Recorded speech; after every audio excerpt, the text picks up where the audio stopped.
Hi guys, if you're watching this video, first of all thank you for watching, I hope you enjoy all of it, and secondly I need to explain why I've put a full movie out for a series which is not yet finished.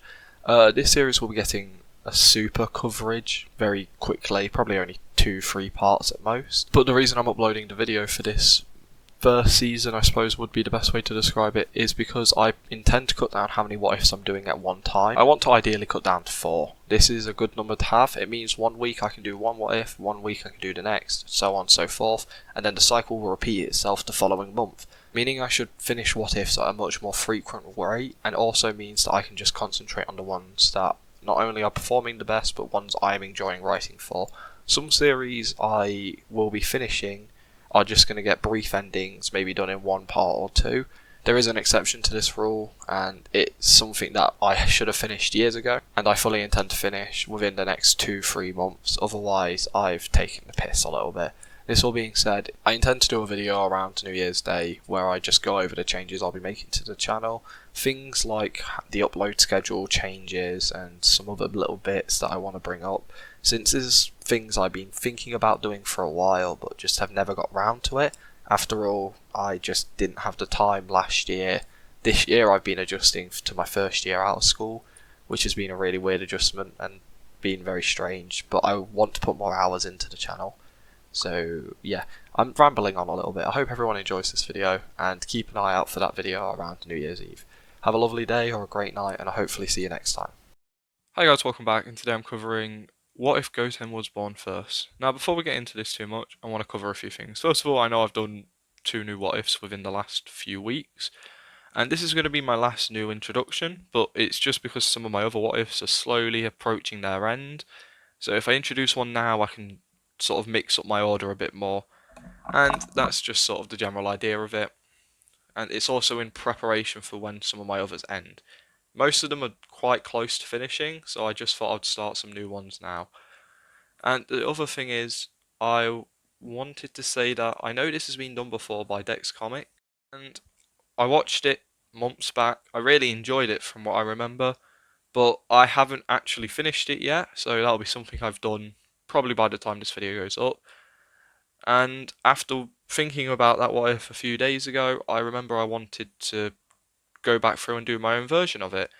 So this is mostly because I like Goten and I want to play around with him a bit more than I ever really get the chance to do. Because he's born so late, there's not too much I can do.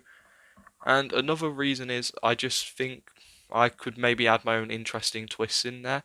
But like I said, I haven't watched it in a while, so it's not really fresh in my mind what he did. So if any parts of my story overlaps with his story, I want to apologise from the start. But I think that's everything I wanted to cover, and I hope everyone enjoys this, and let me know if you do. Now, things throughout the start of Dragon Ball go pretty much like normal. Nothing needs to change here. That is until the age 757, and this is where we see the change of this story. We see the birth of Goten instead of Gohan. Now, to keep things simple here, I will be calling Goten Goten. Even though he would likely be called Gohan, it just stops me having a massive headache by the end of it. Now, with Goten being born, most things go normal for a while, up until the age of 761. This is where we see Goten starting to be tutored by Chi-Chi, only small amounts, just so the boy knows how to read and write. In this timeline, Chi-Chi still wants a scholar child, so she's teaching him from an early age. With Goten not enjoying this learning as much as Gohan did in canon, he keeps doing it to keep his mother happy. Now one day, Chi-Chi is headed out to do some grocery shopping and just pick up a few supplies for the house. So this leaves Goku looking after Goten. Goten has been left a book to read while she is out, and Goku tells his son to come outside and read the book, just to change up the scenery a little bit. Goten happy to do so, he starts reading his book outside somewhere, just under a tree. This is where something catches his eye, something he had never really seen before. He sees his father doing some training. Now, Goten knows his father is a fighter, but has never watched him train before. And he's amazed. His normally goofy, easygoing father is now doing incredible things. Very serious and quick jabs, powerful blows. Things like this is incredible to him. The speed and power his father's also moving at amazes him. And so much so, he has stopped reading his book altogether. and is now just staring at his father going through some basic workout. And eventually Goku sees his son staring at him, and he looks over to him, smiling a little bit, asking if he would like to try doing a little bit of training with him. Goten smiles as he nods, with the boy jumping up and running over to his dad, with Goku starting to take his son through some very basic training stuff for the next few hours, which Goten really enjoys. Eventually, Chi-Chi is coming back home, and once she does get home, she sees the likes of Goku and Goten going through some workout together, with Chi-Chi about to shout at her husband before catching the look on Goten's face, with both Goku and Goten laughing their heads off while smiling with one another. It's clear that the pair are having a good time, and this calms her down a small amount before she comes around the corner. She does shout at the two, and this takes them both by surprise, but Goten runs over to his mother and shares everything he had learnt today from his training with his dad. Chi-Chi's sort of taken aback by this. He wasn't expecting Goten to be so enthusiastic about this. He is told to go and grab his book and head into the house, and the whole time she stares daggers at Goku, who currently is nervously sweating bullets. Goten does what he's told, runs over to grab his book and heads back into the house. And once he does, Chi-Chi walks over to Goku, who is currently trying to think of any way to escape. But soon Chi-Chi begins to quite calmly say to Goku how they thought they agreed on the fact that Goten would concentrate on studying and wouldn't be doing any martial arts. Goku is very surprised at this and how well Chi-Chi is handling everything, and Goku goes through explaining that, well, Goten was reading his book outside while I was doing some training, and he was watching me do it and he wanted to join in, so I let him. I didn't think it would be too much of an issue, sorry. With Chi-Chi looking slightly annoyed, she and Goku start having quite a civil conversation. You see, in this timeline, Chi-Chi understands that Goten isn't a massive fan of studying and doesn't care too much for being a scholar other than the fact his mother wants him to be, and he hasn't really been enjoying the reading he's been going through. And for the first time, Chi-Chi could see Goten was genuinely having a good time training with his father, so she's willing to come up with a compromise in this timeline. She explains to Goku how they will talk to Goten later about this, but she's willing to allow Goten to start doing some training with him. Goku, hearing this, gets all excited at the thought of having his son to train with. However, Chi-Chi goes on to explain how he can only train after doing some studying. Goku understands this and doesn't mind it. He understands that Chi-Chi wants her son to be successful, and he agrees to this arrangement as long as Goten wants to do it. The pair head into the house where Goten is sat at the table reading, with Chi-Chi happy to see that Goten has done what he's been told to do. The likes of Chi-Chi ask Goten if he enjoyed his day of training with his father, which Goten says he does. However, he catches the look on his mother's face, which is somewhere between annoyed and happy, and she then asks him would he like to do some training with his father again at some point. Goten gives a slight nod, but is clearly nervous of how his mother might react. However, all she does is sigh slightly and explain the rules that he can only train with his father after he has done some studying. Goten, hearing this, is very happy, and the Sun family get into a small routine where Goten will spend the first half of his day studying, and then he would train with his father for the last few hours of the day before calling it a day. Chi-Chi, not thrilled with this arrangement, is happy to see that Goku and Goten are spending so much time together, and sometimes she will join in with the bit of training with the pair, just so they can all spend some time together. Now let's cut forward a little bit, a few months, to the point where Goku is heading off to a reunion at Kame House. Like normal, he decides to take Goten with him. The pair leave, telling Chi-Chi they will be back later. And things at Kame House go slightly different. You see, when Goku lands with Goten, the group immediately make the connection between Goku and Goten. The pair look exactly alike, and they immediately put together that that is his son. Now, Goten being more social than Gohan, he introduces himself to all of his dad's friends, with Krillin and Roshi actually being able to tell the boys quite well trained. And Goku says how he and Chi-Chi came to an arrangement that Goten can train as long as he studies a bit as well. The group finding it funny that there could possibly be someone as strong as Goku who is also 100 times smarter than him.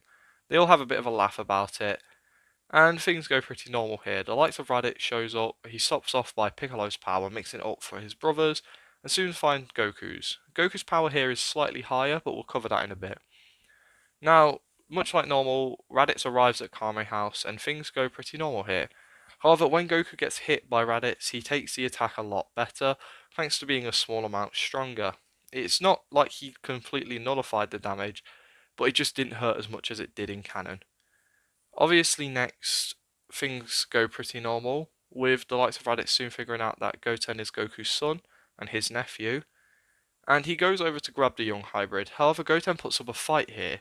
It doesn't do much, however, it does shock Raditz a small amount, and this makes him delay his actions, which gives Goku some time to get back up, and he lands an attack on Raditz, managing to hit his brother pretty hard, and this is where the fight is about to break out. Raditz recollects himself and turns around to see his brother in a fighting stance, and now Goku is getting ready to fight, who is soon joined by Krillin, Roshi, and also Goten. The four taking a fighting stance to fight the one person. Goku starts to take off his weighted clothing, and Raditz gets a better read on his opponent's power level, and from what he can tell, it's not going to be too much to worry about. And quickly here, everyone else other than Goku and Goten have the same powers in canon, so I'm not going to bring them up, but I'm going to bring up Goku and Goten's quickly. Goku with his weighted clothing on has a power level of about 433, which is higher than his full power from canon, and this is because he's had some training partners to mess around with recently. And also, because he's been training Goten, he's been pushing himself a little bit harder and spending a bit more time training than he would have in canon. When he takes off his weighted clothing, his power level actually goes up to 520. It's nothing incredible, but it's 100 higher than his canon counterpart, so I think that's pretty reasonable. And these are for the reasons like I said above. Now, Goten, his max output right now is 100. His potential is incredible, and even though he's only been doing small amounts of training, he has managed to grow quite strong quite fast.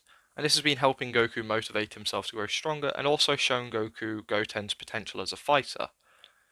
Now, with this done, Goku rushes at Raditz, trying to catch him off guard. However, Raditz manages to dodge this attack pretty easily. Krillin, seeing the fact that Raditz is in the air, takes a jump towards the fighter, trying to land a hit on him. However, Krillin can't do much here thanks to the, well, massive difference in power. But thanks to the amount of people that are fighting Raditz here, it leads to one person managing to land a sneak attack on him, this being Goten. Goten manages to jump up behind Raditz, and this is for a multitude of reasons. His low power level and his small size are the main contributors to this, and he lands a hit on him in the air. It doesn't do any damage really, however what it does do is show Master Roshi something.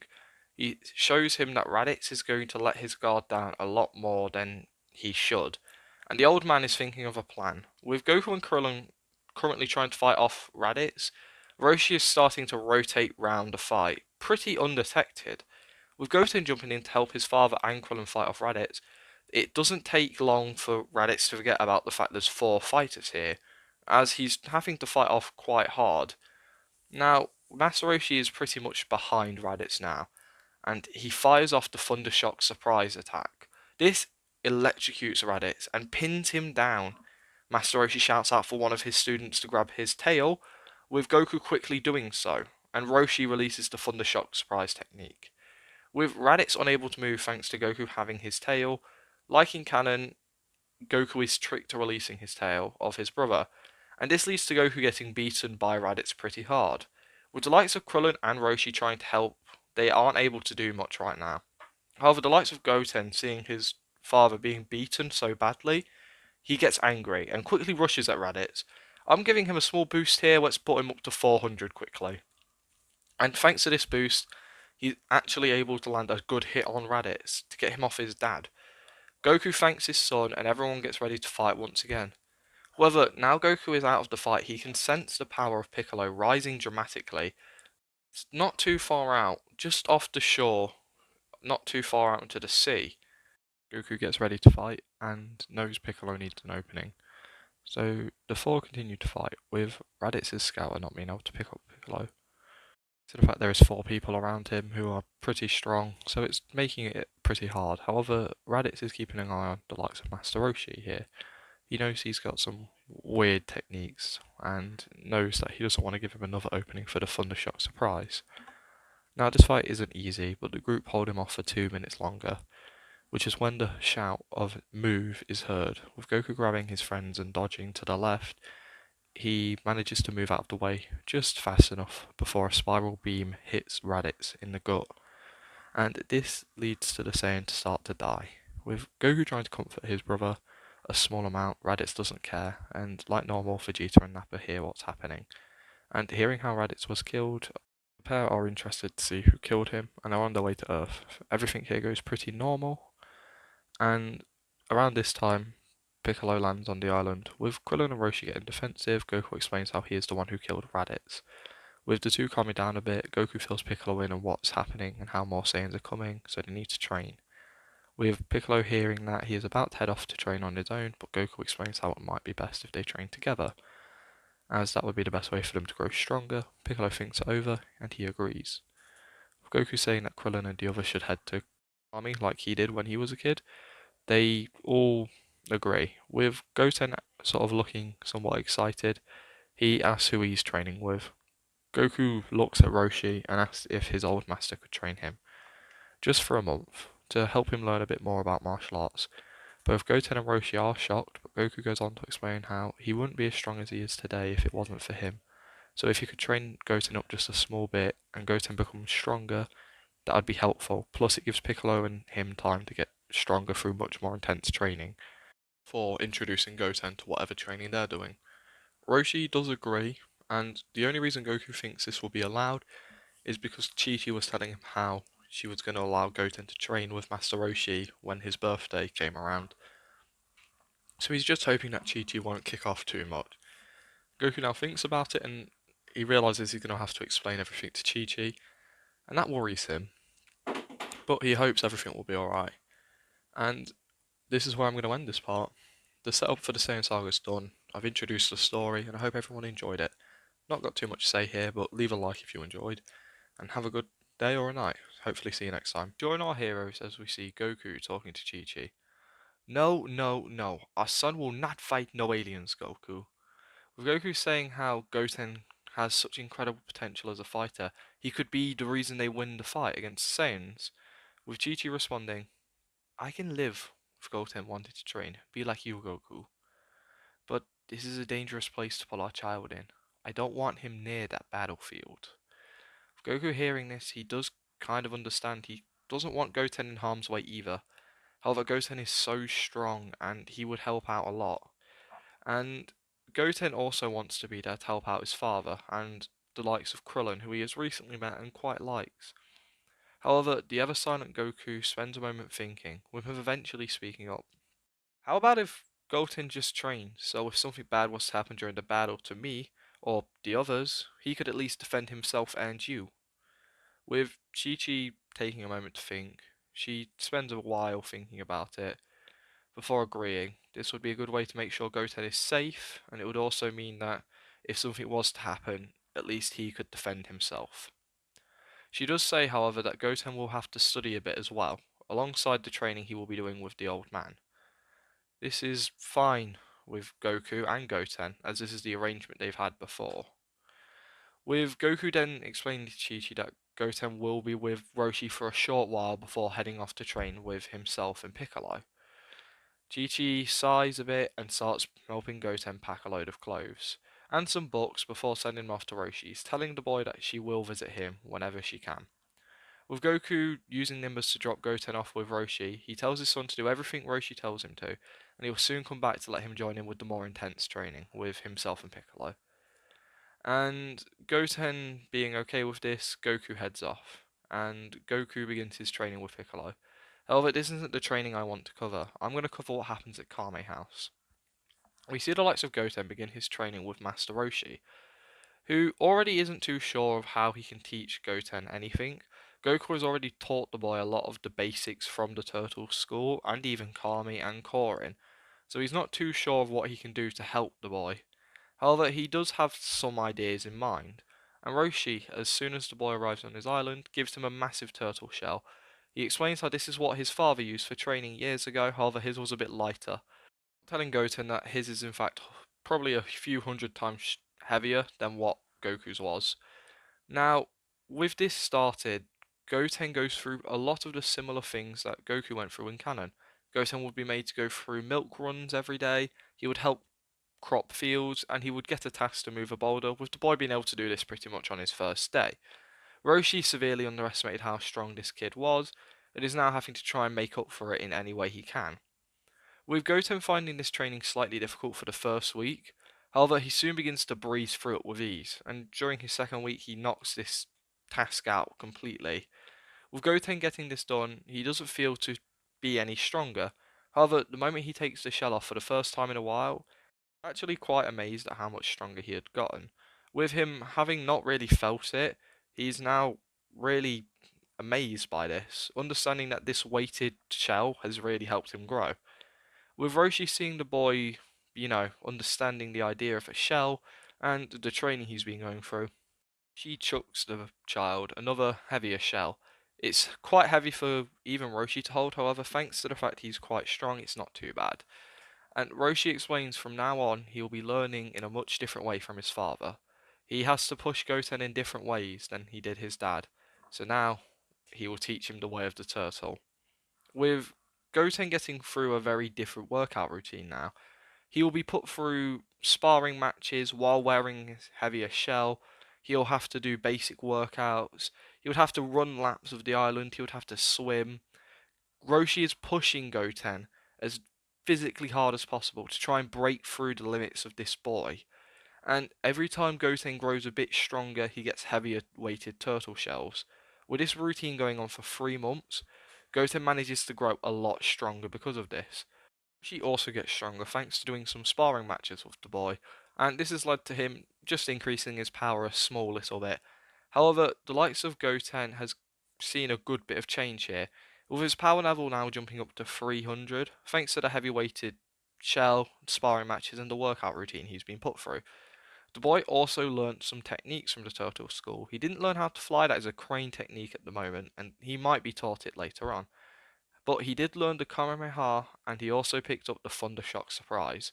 He saw how cool it was to use against Raditz, and he thought it would be fun to learn. And he picked it up relatively fast. Now, with these 3 months having passed, the likes of Goku shows up. With Goku being able to sense how much stronger his son has got, he feels incredibly proud. With Goku looking towards Roshi thanking the hermit, with Roshi saying it was a pleasure teaching the boy. However, his training hasn't officially finished yet. With Goku and Goten looking a bit confused, Roshi walks into the house before walking back out.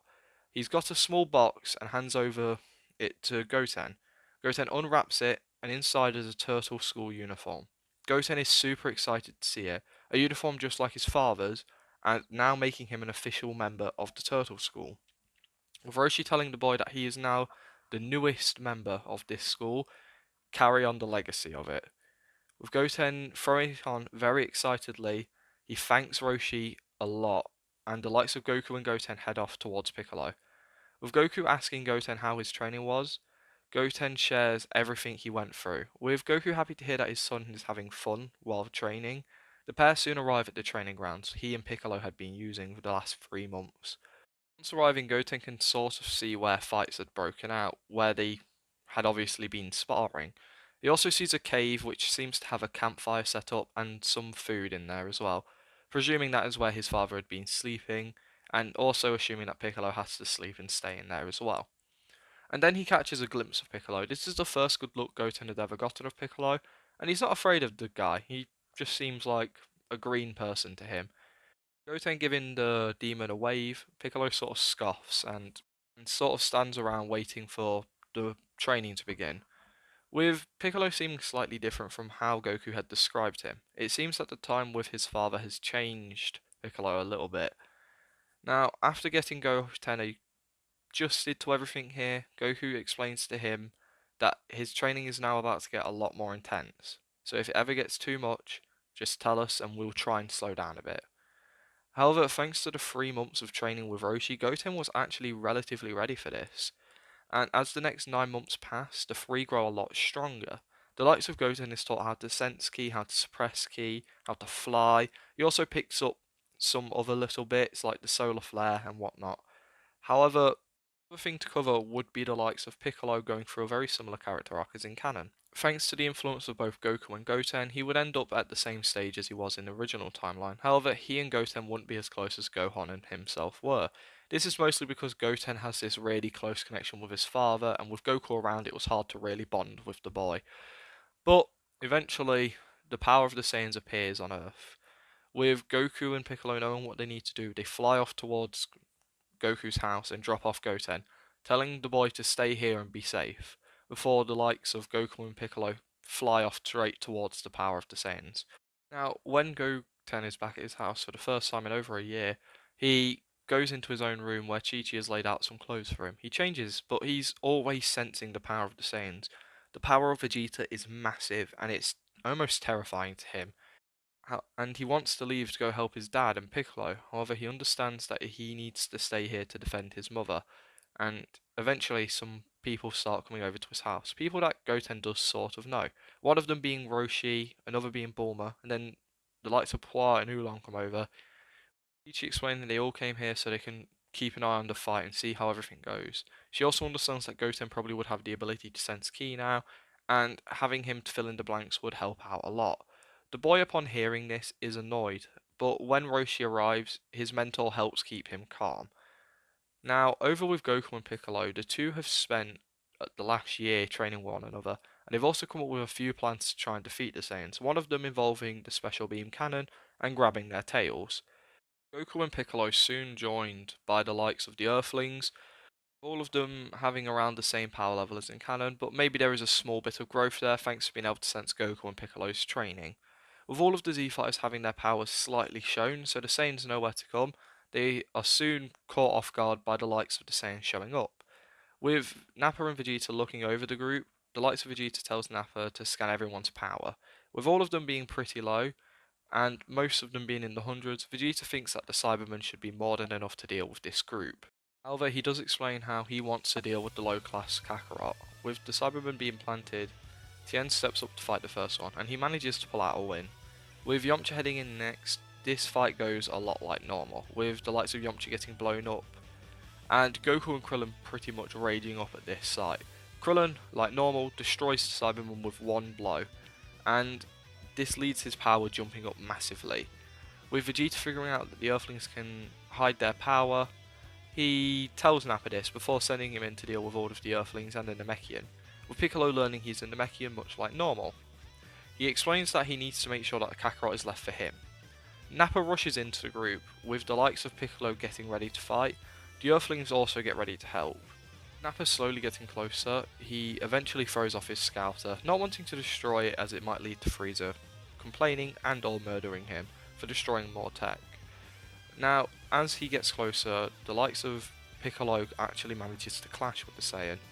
With Piccolo's power jumping upwards, Vegeta reads out the Namekian's power level to be 5000. Nappa's shocked to hear this.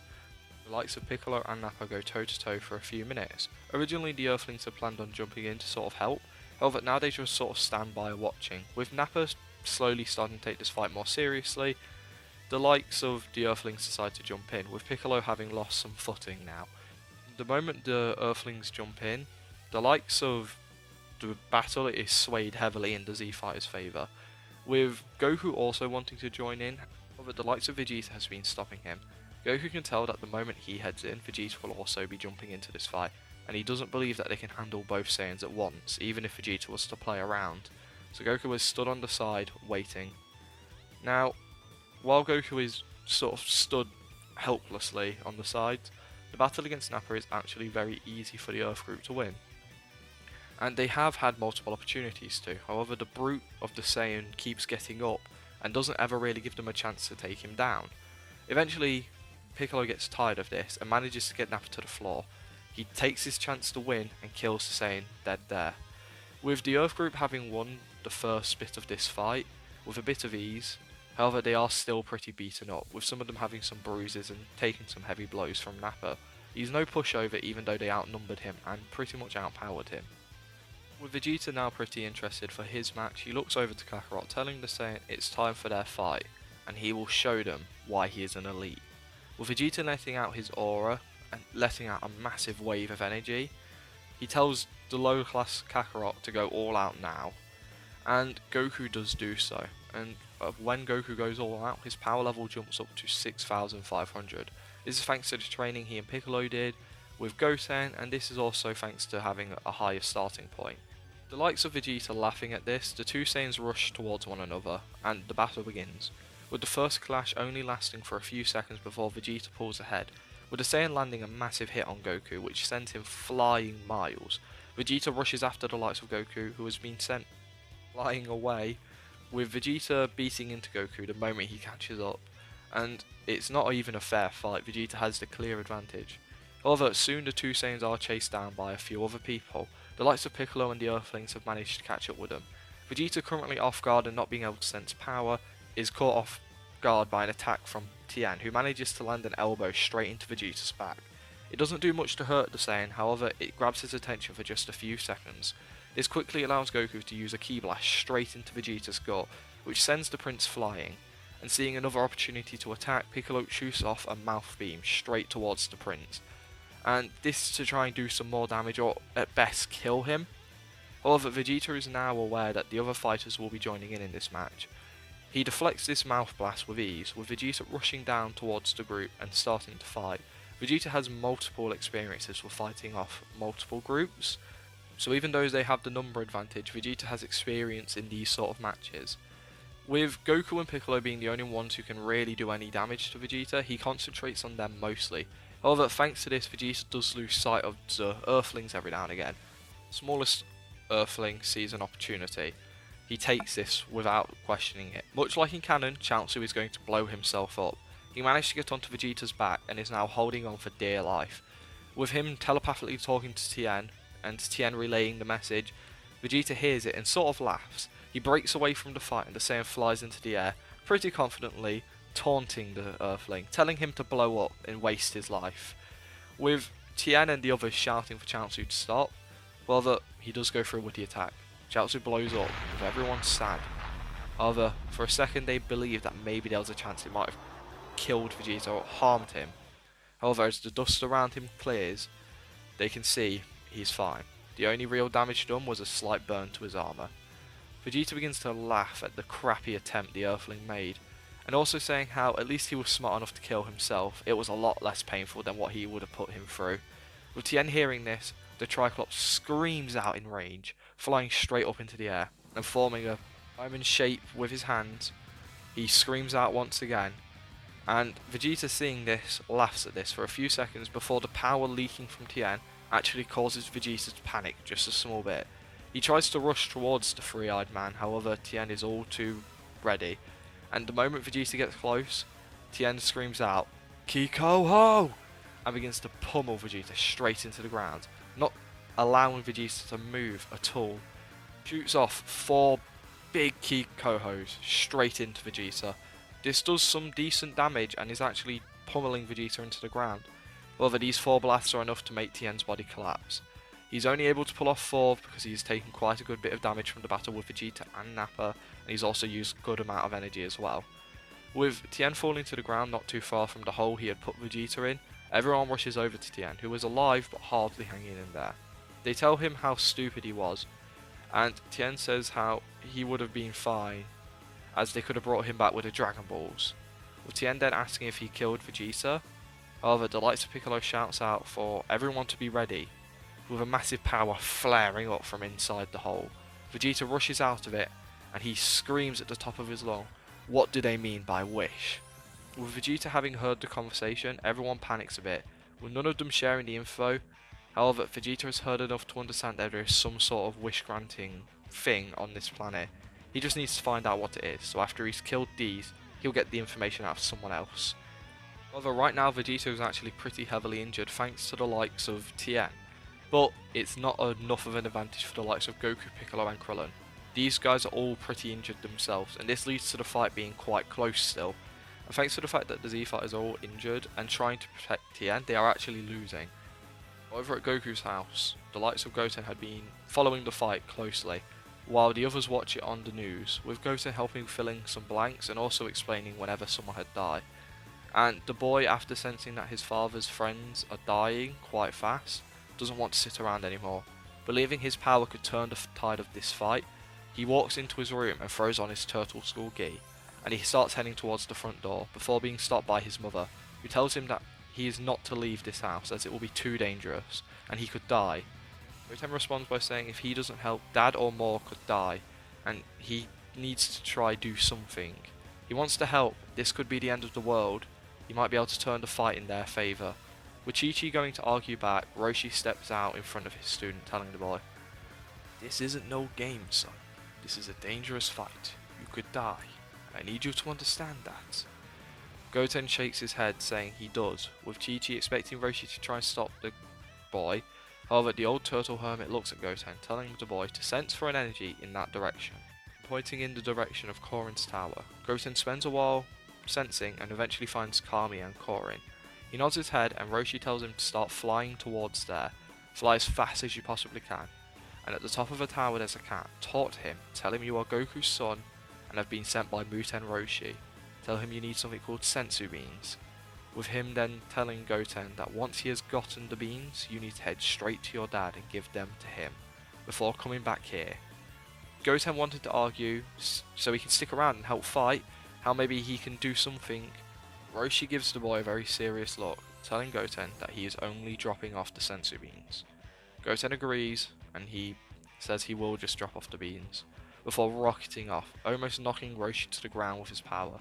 Chi-Chi goes to shout at Roshi before seeing the old man looks quite worried, with Roshi saying that the boy would have gone one way or another, but this way he will arrive a bit later to the fight, and he will also have some way of helping his father out with the beans. Chi-Chi, realising that Roshi didn't want Goten to go either, bites her tongue and doesn't say anything. Roshi doesn't want him to go because he's still too young and isn't a very strong martial artist yet. Even though he outclasses him in terms of power, there's still a lot the boy needs to learn, and he was hoping that maybe he would have got some different sort of fighting experience for his first real fight. Now, with the boy keeping his sights locked on Korin's power, he rushes there, making it in quite a fast trip. With Korin having been following the fight over with the Saiyans, he's shocked to see a small child land on his lookout. Then, when he gets a better look at the boy, he sees it to be a small Goku. With him confused, Goten says everything Roshi told him to. Korin's very confused but understands who this kid is. He chucks the kid 3 sensu beans, telling him that's all he has. He goes on to tell the boy what the sensu beans are and how they work. Goten is amazed at this and thanks the cat before flying off as fast as he can towards the battlefield. While this has been happening, the battle between the Earth group and Vegeta has been going on still, and the likes of the Z Fighters are desperately trying to hold off the injured Vegeta. However, right now it is pretty even, and you could almost consider Vegeta losing. This is thanks to the fact that Tien managed to crawl away and Vegeta can't use him as a threat anymore, meaning that the group don't have to worry about him as much. And with the Prince knowing he is losing, he wants to leave the battle quickly to turn into a Great Ape, as much as he doesn't want to have to do it against a Namekian, a low-class warrior and a bold midget. He understands this might be the only way for him to win right now. With him starting to try and make some distance, the group don't allow him to. The likes of Goku or Piccolo jump straight at him the moment he tries to move away. And after a while of fighting like this, eventually Goten's power shows up on the battlefield, with this catching the attention of the Z Fighters and stopping them in their tracks. Vegeta lands a hit on all 3 of them, with him then making some distance from himself and disappearing all of a sudden. He manages to do some serious damage to the likes of Goku and Piccolo, who look up to see Goten, who is currently pretty tired and sweating from his flight over here, with Goku shouting, asking his son what is he here for, with Goten flying down and passing his father a sensu bean. Goku smiles at this, having forgotten to grab them before this battle begun. He eats it and jumps up feeling a lot stronger and better, having all of his energy back. With Goku getting a Zenkai from this, his power level jumps up to 9,000, making himself actually a bit stronger than his canon counterpart. With Goku feeling strong enough to take Vegeta, who's pretty injured right now, on his own, he begins to search around for him, telling Goten to give a sensu bean to Piccolo and try and give one to the other 2. With Goku looking around for Vegeta, he can't find him. He tries to spend some time sensing out his power, and it's kind of difficult right now, with everyone's power sort of coming back to life after having a sensu bean. The likes of Piccolo gets a full one for himself, and the likes of Krillin and Tien split one between them. This gives Krillin enough energy that he feels like he could fight, and Tien is now able to stand up and move around a lot more easily. Now, Goku, who is currently still searching for Vegeta's power, eventually finds it, and he looks up into the sky, shouting for everyone to be ready, and suddenly a giant monkey falls down. Vegeta laughs aloud, saying how they don't stand a chance against him now, With everyone looking horrified and scared at how strong Vegeta is, they are actually in a bit of luck. He's weaker than his canon counterpart was when he was in Grade 8. This is thanks to the fact he had been injured a lot and had to waste a lot more energy. So let's put his power level around 100,000. This is still a massive hurdle to jump, but they do have the ability to do it. Now, with him being a much bigger threat than before, everyone stands up ready to fight. Even the likes of Tien manages to stand, getting ready to fight. With Goten also taking a fighting stance, Goku almost tells his son to leave, before understanding that he needs to be here right now. This is a fight for the planet, and he understands that he'll take the shouting at from Chi-Chi later. And Goten's power level here would be about 3,000. With Krillin pointing out to everyone how he knows how to defeat this giant monkey, going on to explain to Goku what used to happen to him when he was younger. And he goes on to explain how the way Roshi stopped it during the tournament was to destroy the moon. However, the moon isn't up right now. The next best guess is to remove the tail. With everyone understanding this, they all break off, getting ready to fight. Goten is told to stay near Tien and work as an extra bit of movement for him. Tien is still low on energy and still has a hard time moving. However, he can fight enough, so if Goten sticks around him, he can help get him out of harm's way. And the people who do the most upfront and personal fighting would be Goku and Piccolo. Thanks to the fact they both got a full senzu bean, they are able to avoid Vegeta a little bit better than the others. However, they are still hit a lot, and at some point he's even pummeled into the ground a bit, but thanks to some quick thinking from Piccolo, he does get Vegeta off him. Now, the battle goes on for a while, and everyone has a hard time avoiding him. However, Tien does struggle the most, like I said. He's still hurt, doesn't have a lot of energy, and he is just struggling in general. However, thanks to Goten being around him, Goten can get him out of harm's way. This does lead to Goten getting hit a lot of the time when Tien should have been, but for the most part, the boy is okay. The fight drags on for a while, with the Earth group having to try and find any opening they can. Eventually, they do figure out how Vegeta moves and how he fights a bit more, and are slowly starting to find an opening. Goten has a really bad idea, but he's hoping it'll work. He flies out straight in front of Vegeta's face, with the Saiyan laughing at this. However, Goten shouts out for everyone to be ready. Goten claps his hands together and shoots off a Thunder Shock surprise straight into Vegeta's face. This makes contact with the Saiyan and actually manages to freeze Vegeta up for just a few seconds. With Krillin having trusted Goten, he had a Destructo Disc prepped, and he throws it, cutting off Vegeta's tail. Everyone happy to see this. They all sort of fall to the ground, hoping that Vegeta would be out of commission. However, Vegeta still stands in his base form. Goku and Goten are the only ones who can really stand around right now, and Vegeta gets ready to fight once again.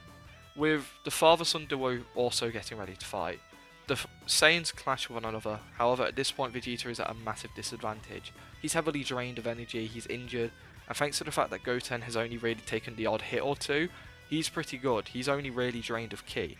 And also, thanks to the fact that Goku and Goten are working with one another, they fight in perfect sync. Vegeta is having a hard time keeping up with them. With the fight going on for just a few short minutes before all three of them fall to the ground, Goku falls to the ground for a lack of energy anymore and his injury is just taking a toll. Goten falls because he doesn't have the energy to fight anymore, and the likes of Vegeta can hardly stand at this point in time.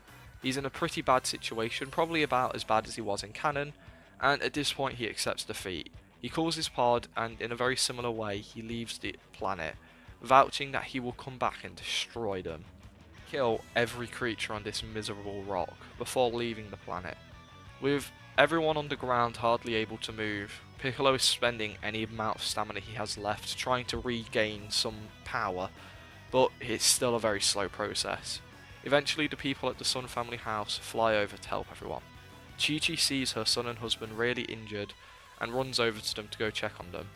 With Chi-Chi mostly checking on Goten, she does give Goku some attention before scolding her husband for letting Goten fight.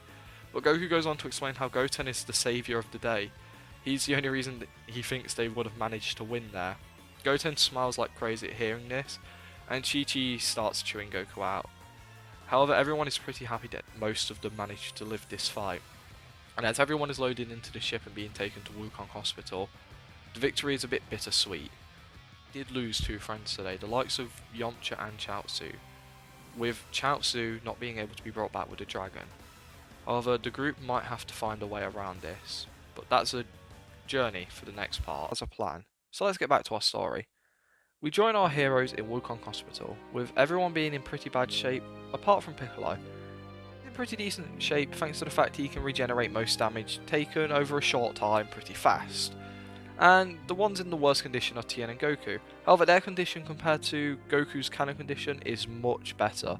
It's only going to take them a little bit of time to heal everything up, so they are feeling okay right now.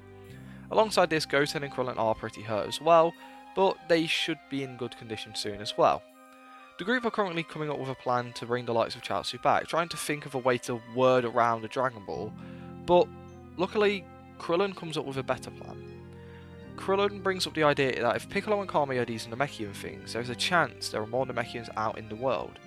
Meaning that if there are more Namekians, there is possibly more Dragon Balls, and if they can get more Dragon Balls, they might be able to bring Chaozu back this way. Everyone hearing this gets excited. This is a way to bring him back. They just need to find this Namek. And this becomes the plan. Things here go a lot like normal, with Bulma getting help by Mr. Popo to find the ship, Kami teaching Bulma some Namekian, and nothing goes too different. But there are some changes, of course, like Piccolo and Tien being alive. With the group thinking to bring the likes of Yamcha back using the Earth Balls, they start gathering them. However, they are soon contacted by the likes of Yamcha, who says how he will stay in Otherworld with Chaozu until they can bring them both back at the same time. The group understand this but collect the Dragon Balls anyway, just in case they need them. Now, out in space, the likes of Vegeta is in his pod, heavily injured, but trying to figure out what they meant by grant a wish on Earth. He spends time thinking about it, and after a short while, he makes a connection. The likes of Piccolo was a Namekian, and there's an old legend about the Dragon Balls, something that is connected to the Namekians. He makes a massive shot in the dark and hopes that the two are connected, with him deciding that once he is healed, he's heading off towards the Namekians' home planet. Things here go pretty normal. The likes of Bulma finishes the ship a few days later than she did in canon, and I'll explain why in a minute. Alongside this, she has pretty much learnt most of the Namekian she needs to know, and the group decide who is all going, with them deciding that Bulma and Krillin will be going like normal. However, the likes of Goku, Goten and Piccolo will also be joining them. This is thanks to everyone being in a lot better condition than they were in canon, meaning that Goku and Tien were able to join the first trip, not needing two ships. Something worth mentioning right now would be about how Chi-Chi felt about Goten heading off into space to head to Namek. At first she was very heavily against it, but one time when they were arguing, Goten says something which did change her mind a bit. Goten goes on to say how, if I was at the fight from the start, both Mr. Yamcha and Chaozu might be alive right now. The only reason they are dead is because I wasn't there from the start. I want to go to Namek to help bring them back. With him saying this, it shocks everyone. Chi-Chi's upset to hear her son think like this, and most people don't know how to respond. Goku is about to speak to comfort his son, however he's stopped as by Roshi, someone who had become quite a good mentor to Goten, and cares for the boy quite a bit. Roshi goes on to say how, you can't blame yourself for their loss. You don't know how things would have gone if you were there from the start. We just can't figure these things out. So don't hold it against yourself.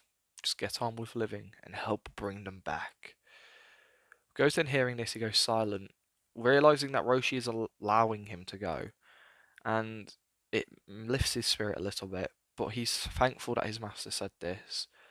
Alongside this, Goku speaks up saying how, if you didn't come in with the sensu beans when you did, Goten, we probably would have lost anyway. So you really helped us out in that fight, so don't beat yourself up, son. And the pair have a bit of a smile at one another.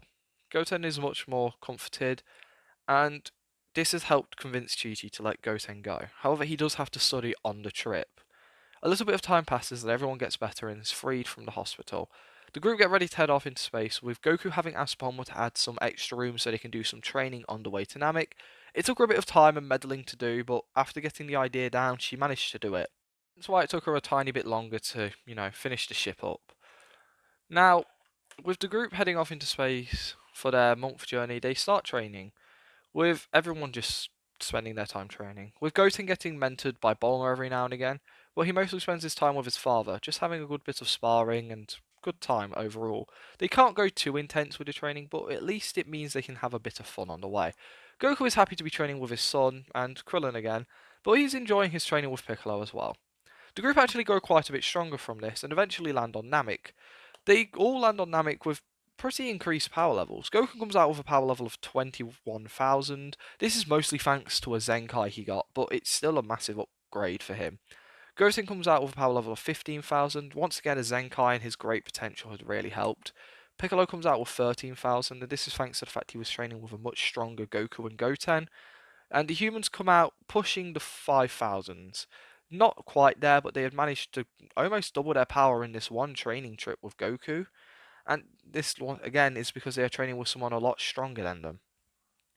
Once landing, the group sends a lot of large, well, what feels like groups of Namekians, and they head to the first nearest power source, with them arriving in Murray's village. The Namekians at first are wary of the group, however they soon figure out that the group are harmless, and hear the group's story out, and after hearing it all out, they want to help them, and actually offer up the Dragon Ball to the group, saying they are happy to let them take it, but they should go speak to the Elder Guru to get the final approval for the wish.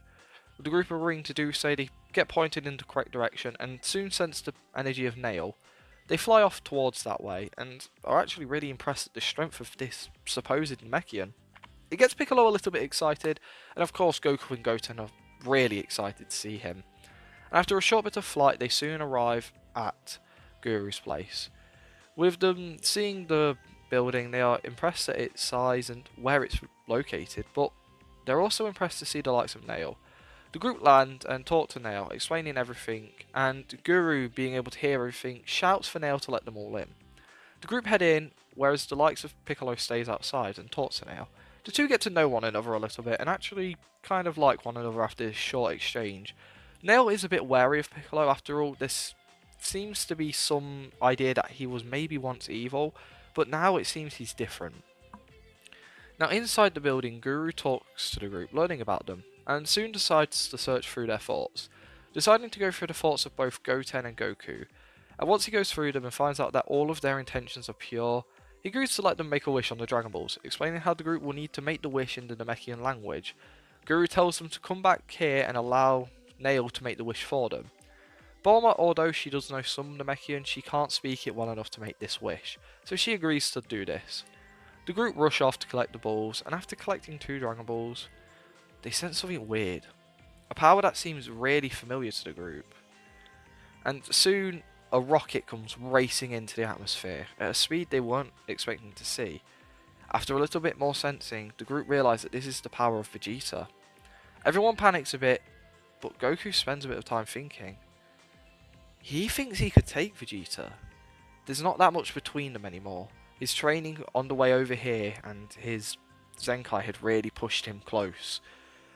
And Goku looks in the direction Vegeta is going to land. Once again feels out Vegeta's power and spends a minute thinking, before looking over to everyone saying how he'll go deal with Vegeta, or at least keep an eye on him. He believes he could take him in a fight, and if Vegeta gets up to anything evil, he'll just knock him out and figure out what to do with him then. With Goku getting ready to take off, the likes of Goten looks over to his father, saying how if it's okay he will go as well. This is just a surefire way to make sure they can win this battle, but Goku is happy to bring his son along. The pair take off towards Vegeta, keeping their power relatively low, just to make sure that Vegeta's scouter doesn't pick them up, not knowing that Vegeta now has the ability to sense Ki. Even though it's very hazy, it's still an ability he has. It doesn't take Goku and Goten long to see the likes of Vegeta stood in the middle of a field, seeming to be waiting around for something. And they see him destroy his own scouter as well. This does confuse the pair and they watch on for a while longer. Soon, Vegeta turns his head up to the sky, and the two sense a power coming from that direction. A power that rivals Vegeta's. They're really confused at what's going on, but see another ship land not too far from here. They see Vegeta fly off in that direction, and they follow suit, quickly running behind. They eventually arrive at a crash site of another pod, where a weird-looking alien walks out. It seems like Vegeta and this alien talk for a little bit before a battle breaks out. And soon, Vegeta kills this alien. It seems weird because they were wearing the same armor and had the same pods. This confuses them, but they just watch on. Vegeta just stood there. He takes a moment and looks around, before starting to rocket off in a direction which the two can tell has a Namekian village in. Goku and Goten have a hunch that Vegeta has figured out how to sense Ki, with them testing this theory by letting their power spike just a little bit. This stops Vegeta in his tracks and makes him turn around. He scans the area and can't see them, but he knows they're here. Vegeta stops and shouts out for the Earth Runts to show up. Soon, Goku and Goten jump out. With Vegeta confused at what these two are doing here, he gets in a fighting stance, ready to defend himself, saying how he's got a lot stronger since they've last fought. This gets Goku and Goten to smile a little bit as they repeat that they also have, with them asking what Vegeta's doing here as well. A weird moment as Goku and Goten know they can beat Vegeta. However, Vegeta believes that he can beat them. After all, they're not going all out just yet, and last time they fought, they needed help from Earthlings and an Namekian to win. So he doesn't know how to scale them. He can sense they're stronger because of a Zenkai, but he just doesn't know how much stronger. With them just stood there for a while, getting ready to fight, eventually the likes of Goku and Goten drop their guard, asking why Vegeta is here and who that guy was. Vegeta, not much of a talker, only goes on to explain how it was Kui, someone who works under Frieza. With the two not knowing who Frieza is, they just sort of stand there confused. Vegeta's had enough of the standstill, however, and he gets ready to truly fight and rushes towards the two. The pair seeing this go all out, and their power actually shocks Vegeta temporarily, and the three begin to fight one another. And this leads to the group having a bit of a clash. Goku and Goten are outpacing Vegeta as a team, however, Vegeta can take them individually, meaning that they are all landing significant hits on one another. And as this battle goes on, it goes on for quite a while. They're at a bit of a standstill. However, after some time passes, something terrifying enters the atmosphere. The battle is stopped by this, and all of them look in the direction it's coming in from. Vegeta panics and looks pretty scared, saying, "Frieza." With Goku and Goten confused, they look over to Vegeta, asking what's going on. With Vegeta looking pissed off, he says to them, "There's only one way we make it out of this alive, and that's if we work together. But even then, this is not going to be easy." With Goku and Goten even more confused, Vegeta goes on to explain who the Pi power level belongs to, and also goes on to explain what he's done, and leaves out the part of why he's here. With the pair hearing this kind of scares them, but also slightly excites them. The idea of someone so strong is impressive. However, from what they can sense, they don't stand a chance anywhere near Frieza. So reluctantly, the three make an alliance, with Vegeta trying to figure out why the pair are here, while also not sharing his reason for being here. The three sort of fly back with one another, and soon meet up with the rest of the Earth group, who have right now collected the rest of the Dragon Balls. With the others confused at why Vegeta is here, and soon everyone is caught up on what's happening. The group beginning to panic a bit. After all, they can also sense Frieza. They come up with a plan. They first decide to go and drop off the Dragon Balls back at Guru's place, and they keep their energy as low as possible while doing this. They soon arrive at Guru's place, with Nail looking worried. However, once he sees the group, he tries to figure out what's going on. The group share the small bit of info they know, while Vegeta stays quiet in the back. Nail hearing all of this, he understands his planet is in danger, and is looking over towards Piccolo, already considering fusing with him. After all, the combination of these two should be more than enough. However, the shout of Guru asking Nail to allow the group in, with him gesturing everyone in. The group enter, and Guru tells them how he hates to ask them to do this, but he asks for them to defend his planet from the monster who has appeared.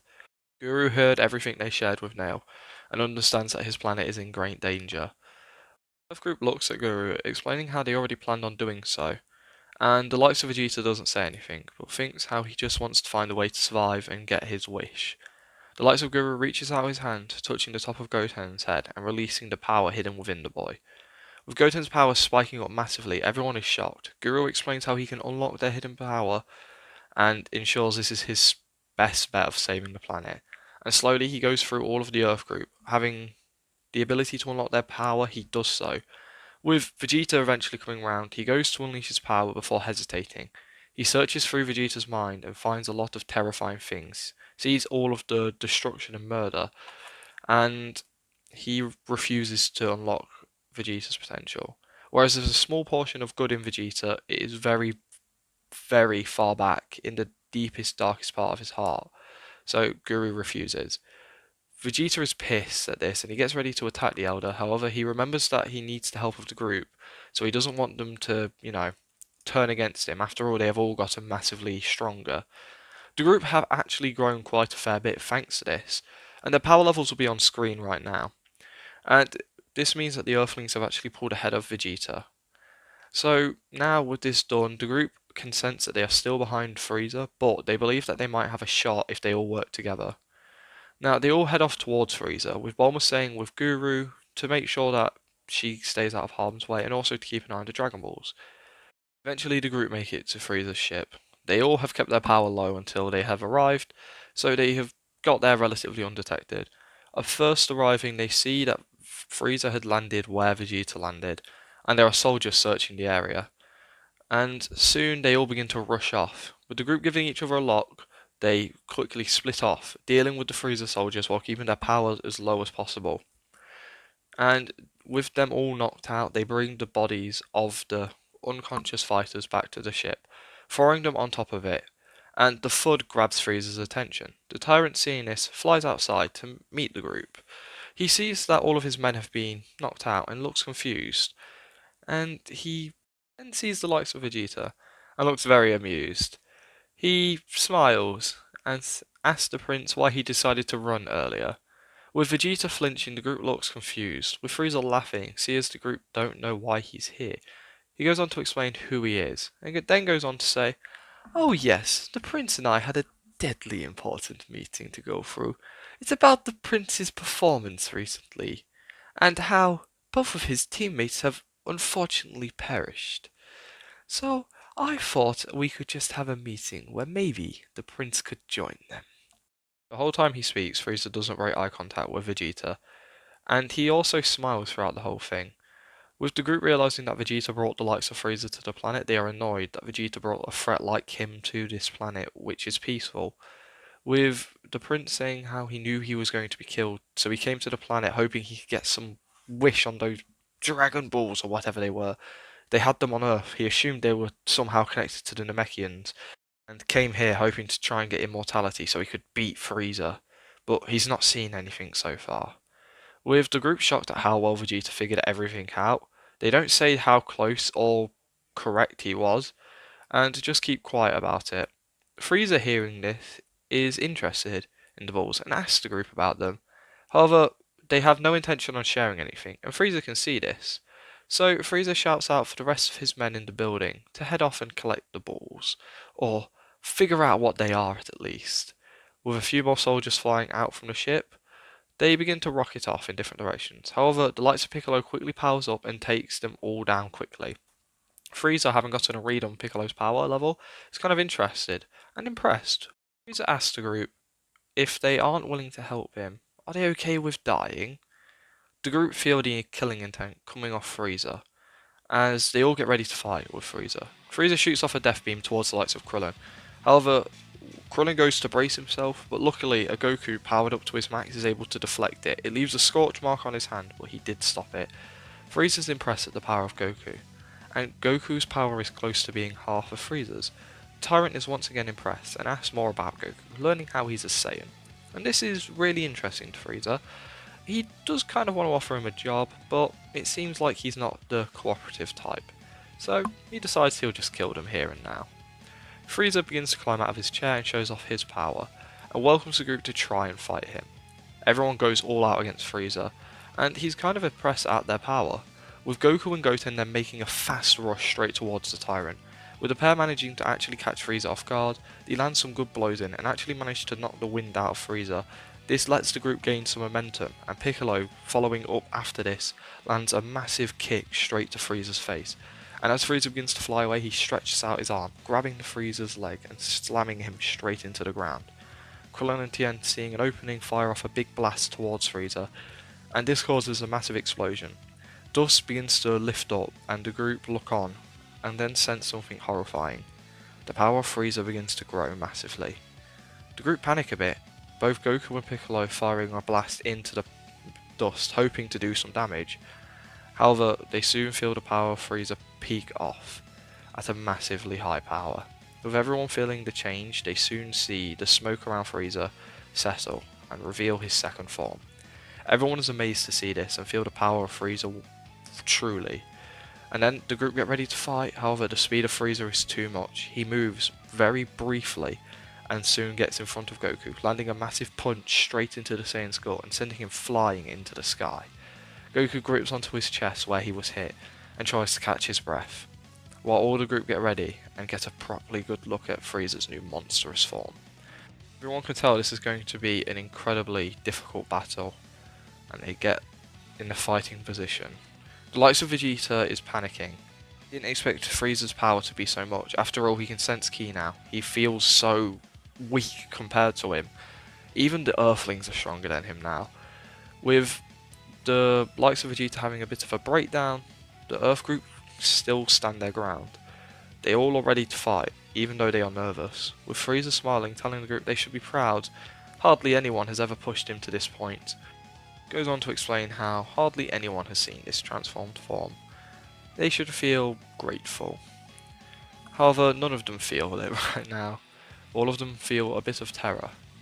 With them still ready to fight, the likes of Goku rejoins them. With everyone holding their ground, eventually Frieza smirks, looking at everyone. Seeing how they all are getting ready to fight, he's kind of shocked by this, but also entertained. And not long after he begins his smirk, the group rush at Frieza. Once again, the likes of Goku and Goten start leading the charge, with the son and father duo going to land a hit in on Frieza. However, Frieza is easily able to fend off the pair. The likes of Piccolo soon joins, and this makes the battle a little bit easier. However, Frieza is still not having to try too hard. With both Krillin and Tien joining, they are slightly able to push Frieza back. This is just thanks to their great chemistry right now. Even though they are massively behind in power, they can still almost land a hit or two, but nothing ever hits, which is big. They do feel their power slowly increasing though, thanks to having their potential unleashed. With the battle going on for a little bit, Frieza is amazed at how well the group is doing, and is kind of impressed. However, he does slowly get bored of this. After all, he can end this fight at any time. And he starts attacking seriously. He decides to start fighting Goku a bit more seriously. He begins to land a barrage of hits in on Goku, eventually sending Goku flying away for miles. Goku, having taken a lot of damage, can't actually get up right now. With Goten seeing this, he lets out a cry, with him rushing at Frieza and beating into him. Thanks to a rage boost, he lands some pretty decent hits in on Frieza. Goten eventually calms down, and a pissed off Frieza knocks the child away. However, this gives Krillin an idea. He shouts out over to Piccolo to start preparing the attack he used against Raditz. Piccolo, hearing this, smiles and says how it's going to take him a few minutes to prepare it. Krillin looks nervous but agrees to try and buy him this time. Both Krillin and Tien rocket off towards Frieza, with the Tyrant laughing at this. After all, these are the two weakest of the group, so he has his defences quite low. However, this was a mistake. Upon getting close to Frieza, a shout of solar flare blinds him, with the likes of Tien grabbing Frieza's tail and throwing him as far away as he possibly can. Krillin charges up a destructor disc and flings it straight towards Frieza. The Emperor, slowly getting his vision back, gets it back just enough to see that there is an attack coming towards him, and he's hardly able to dodge it. The attack takes off his tail, and Frieza looks pissed off. He gets ready to rush back towards the group, however a beam hitting him in the back of the head grabs his attention. He looks up to see a warrior Namekian. Nail has joined the fight, and he looks over to the group, saying he's sorry he didn't join sooner, he just needed to pick up some help. Everyone's happy to see him, and they soon sense another energy flare back to life. With the likes of Goku rushing back into the fight, having been healed by Namekian Nail brought with him, this gave Goku a huge Zenkai, letting his power jump up to 1 mil. Goku rushes into the fight against Frieza alone and holds his own. With everyone shocked at this, the Namekian that Nail brought with him shouts out for everyone to get over here. He can heal them up and let them get back into the battle at full power. With the likes of Goten getting healed first, he gets a Zenkai from this and then turns to rush in and help his father. With Krillin and Tien getting healed as well, they get ready to go back in, but before they can, the likes of Vegeta flies over, telling Krillin to try and kill him. He briefly goes on to explain what Zenkais are and how it could turn the tide with this fight, with him saying how that is how Kakarot has got so strong. Krillin reluctantly agrees, with Krillin blasting a hole through the likes of Vegeta's chest, and the Namekian heals up Vegeta without too much question. After all, Vegeta hasn't massacred a village here, and this gives Vegeta a massive Zenkai, putting his power up to about 240,000. With Vegeta feeling the increase, he laughs and rushes off into combat, with him joining the Earth group. At this point, the likes of Frieza now has a lot of pushback being put on him, and he has to fight a lot more seriously. The group is trying to buy time for Piccolo's special beam cannon to be ready, but the group spend this time holding off Frieza, with them able to do this with a bit of ease. Eventually, they are contacted telepathically by the likes of Piccolo, saying for everyone to jump out of the way. Everyone does do so, however one person doesn't. The likes of Goku stays in the fight, making sure that Frieza can't dodge the attack. And as the attack begins to fly towards the pair, everyone begins to panic thinking it's going to hit Goku. Even Piccolo starts to swerve the attack a little bit. However, the likes of Goten thinks fast and remembers back to when they fought Raditz. Remembers how Roshi kept Raditz still when this happened last time. The boy claps his hands together and fires off a Thundershock surprise, keeping Frieza paralysed in place. Goku, seeing his opportunity to avoid the attack, jumps to the right, narrowly avoiding it as the special beam cannon cuts through his gi, and Goku shouts out praise for his son. However, thanks to Goku staying in the fight for a bit longer, the likes of Piccolo had to try and change the angle of the shot. This means it would avoid hitting Goku, but would also avoid hitting any of Frieza's vital organs, meaning that it literally just takes a massive chunk out of the side of Frieza. With this happening, Frieza lets out a scream of pain as the Emperor begins to power up massively, breaking out of the surprise attack and begins to rocket off towards Piccolo. The Namekian getting ready to fight gets hit straight in the gut and sent flying away. Following up, Frieza sends a barrage of death beams towards Piccolo. Piccolo manages to avoid most of the attacks, however 2 hit him, and this is one in the arm and one in the gut. This hurts him a lot, and Frieza is about to send off another massive blast, however the rest of the team show up and soon dogpile Frieza. This keeps him busy for a while, with the likes of the healer Namekian that Nail brought with him rushing over to Piccolo, beginning to heal the Namekian. Piccolo thanks this strange Namekian as he rushes back off into the fight once again. However, something that happens here is the likes of Frieza sees this healing Namekian, and he wants to attack and kill him. Frieza waits around for a while before finding an opening and firing off a death beam straight towards him. This hits Namekian and killing him there and then. Nail sees this and he lets out a scream, rushing Frieza, trying to do any damage desperately. However, he doesn't even manage to get a scratch on Frieza, and gets badly damaged by this, leaving him unable to battle. With everyone seeing this, they rush again at Frieza, and to make sure not only that they survive, but they can kill Frieza. The battle goes on for a while longer, and slowly people begin to fall out of the fight. Eventually, the likes of Krillin and Tien run out of energy and unable to fight anymore, having taken too many injuries. The likes of Vegeta falls behind them, Piccolo, and even Goten. The only fighter left standing is Goku. Goku has had all of his energy pretty much drained and is running on fumes at this point, but the same could be said for Frieza. He has run low on energy and is trying to transform to his final form, but even though Goku is weakened and injured, he's not allowing Frieza to do this, desperately keeping him from doing so. It doesn't help that the injury in his side has made him take a considerable amount of damage. Eventually Frieza gets sick of this and decides to end this fight here and then. He charges up a massive death ball and begins to fly into the sky, throwing it straight into the ground. Goku, panicking, holds the death ball and begins to wrestle with it, making sure it doesn't hit the planet. 1, because it will kill everyone nearby, and 2, it will destroy the planet. Everyone seeing Goku wrestle with this attack, which he is losing against, try to help. All the Earth group cheer on encouragement, and Vegeta throws off the last of his energy towards the death ball to give Goku somewhat of an advantage. Goku is losing ground, however it seems like his power is spiking every now and again. It is a massive amount it jumps up by. His hair seems to stick up a little bit as well, but it doesn't seem to be sticking. Everyone watches on from the side as Goku eventually has an idea. He begins to charge 2 key beams where his hands are inside the death ball, and once they are relatively big, he detonates them, completely destroying the attack. With Frieza shot by this, Goku laughs as he's completely out of energy now. He falls to the ground and passes out. Everyone watches on as Frieza laughs, having realised he has won. He flies to the ground and puts his foot on Goku's head. He then points his finger down towards him and begins to laugh, saying how it was a good fight, but you Saiyans never stood a chance. Didn't even manage to get me to my final form. It's quite sad, really. With Frieza then looking down, his fingers begin to collide. Everyone shouts out for Goku. The likes of Tien even forms a tri-beam sign with one hand, willing to risk all of his energy to buy Goku a few seconds. However, soon, the sound of a child grunting in pain and energy spiking up massively grabs everyone's attention. The ground beneath everyone begins to shake, and lightning begins to form and crack. Everyone turns around to see the lights of Goten, pulling his very injured body off the ground.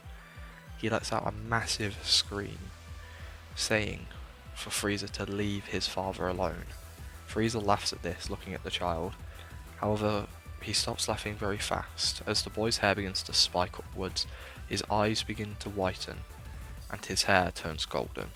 Goten becomes the legendary Super Saiyan. Everyone is shocked, especially Vegeta, as he watches a child, a hybrid, become the legend he thought he was.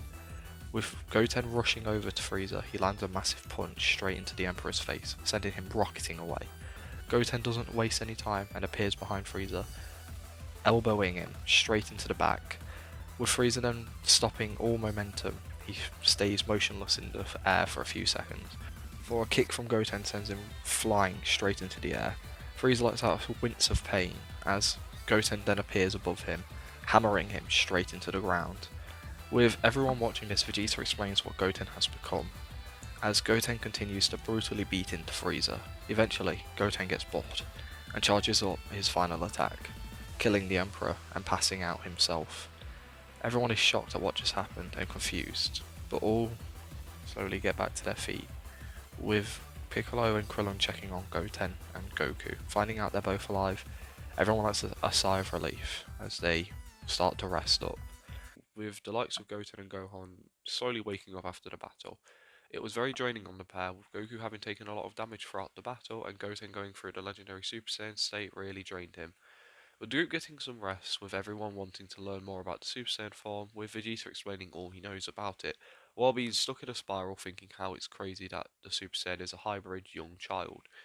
Some time passing, the likes of Goku and Goten eventually get up, with Goten getting almost immediately interrogated by Vegeta, with the young Saiyan confused, having almost forgotten everything, but soon remembers and shares the feelings that he felt during the whole experience. Vegeta takes notes. Along with this, Goku also takes some notes, but is very proud of his son. Some time passes and the group feel like they've got enough energy and are comfortable enough to head back towards Guru's place, with them taking along Vegeta and explaining the whole experience to Bulma and even Guru. Side note, they do take Nail with them, he's still unconscious. The hit he took was very bad. And soon they get to making their wishes using the Dragon Balls, bringing back Chaozu, Yamcha and the healer Namekian who was killed off.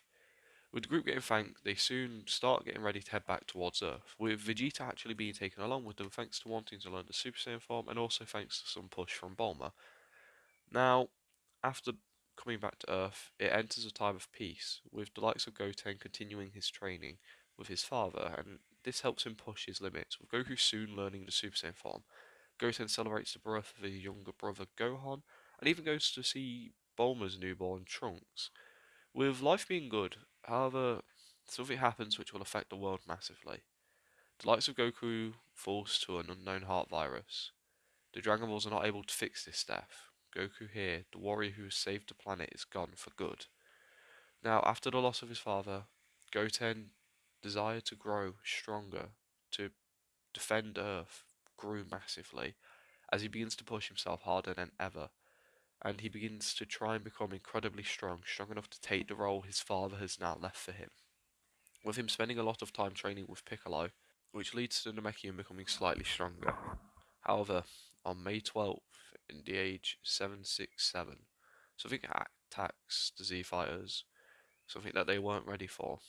Two androids, at first they didn't seem like huge threats, however, after a while the Z Fighters slowly started dying out in this battle. The humans are the first to go, with Piccolo following on shortly after, and finally, Vegeta is killed, leaving just Goten, standing on his last legs. He tries his best but soon is knocked out. However, he manages to survive the encounter. He wakes up hours later in a destroyed city, with him being drained of any energy and is tired both physically and emotionally. He lays on the battleground for a while, grieving and crying, before getting found by the likes of Bulma, Chi-Chi and Roshi, who rush across the battlefield, where they find him, picking up the injured Goten and rushing him back to Capsule Corp and getting him healed up, with Goten having to share what happened during the battle, with Roshi apologising that he had to go through that, While Bulma grieves over the loss of Vegeta, Chi-Chi comforts her, knowing what it's like to go through this. Goten, powerless to do anything, has to sit and watch, and using any energy he has left, he pulls himself out of bed, saying how he will try his best to avenge everyone who died, to defend the planet like his father would. Everyone goes to argue back, but in that very moment, they can't help but see Goku in the child, and it makes everyone freeze. Time passes, and the year is 780. Many years have passed since the first battle with the android, but there has been many more. Goten has grown into a man, having never stopped training and achieved power he never believed he could reach, always trying to stop the androids and defend the planet, but has always fallen short. But this hasn't stopped the boy, who had kept training and trying. The hybrid had also kept himself to himself during this time, wanting to defeat the androids before seeing his loved ones again, wanting to make sure he can keep his promise. The only person to make contact with the boy during this time was Roshi. In a very brief exchange, and Goten stopped by to get some training tips from Roshi before disappearing again. Now, 13 years have passed. Gohan and Trunks have become a lot older and a lot stronger, and are starting to have feelings as if they should be trying to stop the androids. This is thanks to Gohan having heard stories about his father, about his brother, with him wanting to be like them, wanting to help save the world which is clearly dying. And thanks to Gohan and Trunks being around the same age, they are really good friends. With Gohan sharing stories he hears from his mother, or Ox King, or occasionally Roshi, Trunks and Gohan grow a desire to start trying to help. With them starting to train in secret, it's very sloppy, and the pair don't really know what they're doing, but it does show some slight benefits. With the pair hearing of an android attack a few days after starting their training, they sneak away from their parents and rush off to try and help save anyone they can. With the pair flying off towards the city, with them arriving a bit faster than Trunks had in canon, they happen to catch a fight between a blonde-haired warrior and the androids. With them watching in awe as this fighter holds his own against one of the androids, but soon starts losing ground. He gets knocked to the ground and is about to be blasted when a bright light flash and a shout from the fighter of "Solar Flare!" With this coming from the fighter, and this leading to both Trunks and Gohan getting blinding. They soon hear the shout of Kamehameha! As a massive shockwave knocks them to the floor. As their eyes slowly come back, they see the fighter with a glowing aura shooting a blast straight towards the androids. The androids just put up a barrier, but this does send them flying. With the fighter turning his attention towards one of the buildings, anyone who can escape, get out of here! With the pair hearing this, they see a lot of people scatter out of buildings and disappear into the sewer. With the fighter turning back to where the androids were just at, they soon re-arrive, and the fighter grits his teeth before taking a moment to breathe, nods his head, and then smirks. He claps his hands together and shoots out some electricity, hitting the androids, only stopping them for a brief moment. However, the fighter rockets up into the air and flies off into the distance. The androids, pissed off, chase after him, and both boys were just shocked at what they just watched, with them rushing into the city and searching the nearby area, helping anyone who's stuck under rubble or trapped or scared. Slowly, they start saving people's lives, and eventually, the people who retreated into the sewers come out, and they thank the boys, assuming they are friends with the fighter who just saved them. However, Gohan and Trunks take no credit and just say they are just bystanders who came to help. However, after a while of saving people, a figure lands on top of a building. The pair, seeing this, almost get ready to fight, but when they hear the figure say, "It's nice to see you two, all grown up. Sorry for not dropping by to say hi or even see you on one of your birthdays, but I've been a bit caught up with my training." With them looking up at the person for a few seconds before figuring it out to be the fighter from earlier, and after a better look, Gohan figures out this is his older brother. With him rushing up and hugging him, asking Goten all sorts of questions, the hybrid laughs a bit before saying that they should head to his place before talking about this. With him offering to carry the two, he is pleasantly shocked to see that they are able to fly, and after a short trip they arrive in a heavily damaged area with a cave near it, with some bed made out of some leaves, hay, shrubbery, anything he could find. Alongside this there is a campfire outside. With them asking what this place is, Goten looks at them saying, "This is my home. My father brought me here a few years ago to train to fight for the Saiyans. We got really strong together, so I thought living here wouldn't be too bad until I defeat the androids. plus I have some pleasant memories here. So whenever I'm feeling lonely, I just remember Dad. Per not wanting to pry too much more into this, they ask why he hasn't visited his mum or Roshi, with Goten going on to explain that he made a promise to defeat the androids, and he doesn't want to face his mother until he has achieved that goal. With the boys hearing this, they say how he must be close, saying that they saw the fight earlier. He was fighting amazingly, but Goten goes on to explain how, if it's a one-on-one, he can fight against the androids fine for a while, but they seem to have unlimited energy or just never get tired. So he wouldn't be able to kill them without getting stronger and being able to overpower them fast. But he hasn't got the power to do that yet. Plus, he's only ever got close to killing one once. It was in a complete mess up, but the flooring underneath Android 18 gave way once, giving Goten a perfect opportunity to get a kill. But 17 soon joined in, with him explaining how he believes that anytime he gets close to doing a kill again, it will be a 2-on-1. The two young hybrids hear this, and it breaks their nerve a bit, but then they have an idea, saying how he just needs to even out the odds a bit, right? Goten shows his Goku side briefly and says, I have tried the multiform technique, but it weakens me way too much. I need to think of something else, or make the multiform better. Before the pair say anything else, they look at Goten really confused and say that he should train them up. They could help him lead to winning the war and hopefully save Earth. Goten, his first thought was against training a pair, but then thinks to all the times he was denied being able to help, and always remembers the guilt he felt, with him saying that he will train them up, but his training will be tough. The pair don't care and say that they will go through any training he gives them. Goten tells them to come back here the next day and he'll put them through the toughest training they've ever been through. With the pair doing so, they show up the next day. Goten puts the pair through some very tough but weird training exercises, with him making the pair make long runs while carrying massive rocks, which are heavy, or making them swim across the ocean while being weighed down. With Goten making the pair do the same training he went through with Roshi, knowing this to be pretty effective at getting your physical stats up pretty fast. With Goten then starting to put the pair through some very different training after they had completed it at a very alarmingly fast rate, with him starting to teach them basic martial arts over the course of a few months, with him also soon starting to teach them the idea behind going Super Saiyan.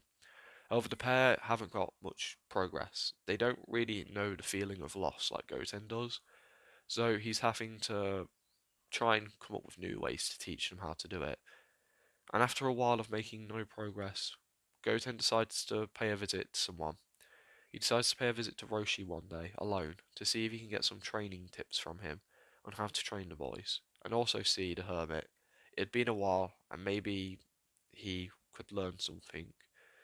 As much as he has missed his mother, Roshi, and even Bulma, he didn't want to face anyone until he had completed his goal, but he feels like meeting Roshi now is a necessary evil. Now, Roshi in his timeline didn't hide away, as he wanted to keep in contact with Bulma and Chi-Chi, making sure that while Goten's off training trying to save the world, that they are safe so he could truly concentrate on training. So one day while Roshi is out on his beach training, he's trying to become strong enough to help out in the battle against the androids, and he sees a flying figure coming towards him. At first he thinks it's one of the androids and gets ready to fight, but soon sees it to be Goten. Roshi is excited to see the boy, and so is Goten.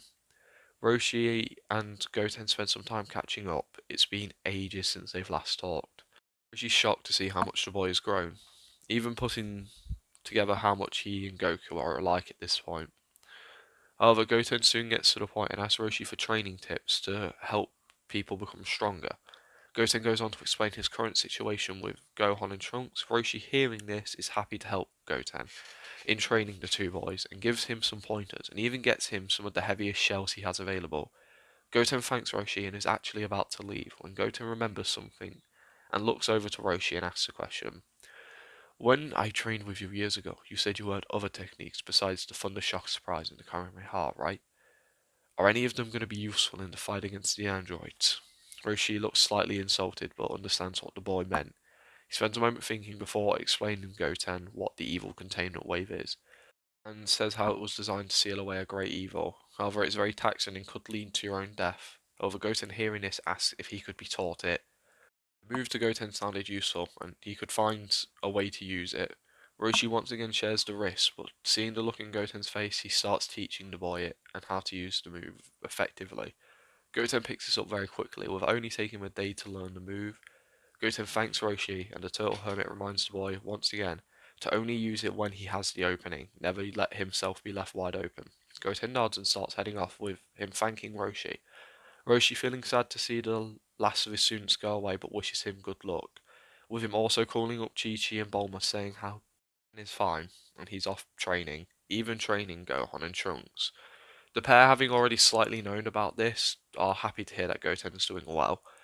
Time passes and the training has only got more intense for Gohan and Trunks. The pair are training to try and push past the limits to try and become Super Saiyans, but are having no luck so far. Now, after training the boys up for a while, the androids finally attack again. The hybrids catch wind of this and they head off to fight them. Goten tells the boys that if they get into a sticky spot or can't keep up, use the solar flare and get out of there.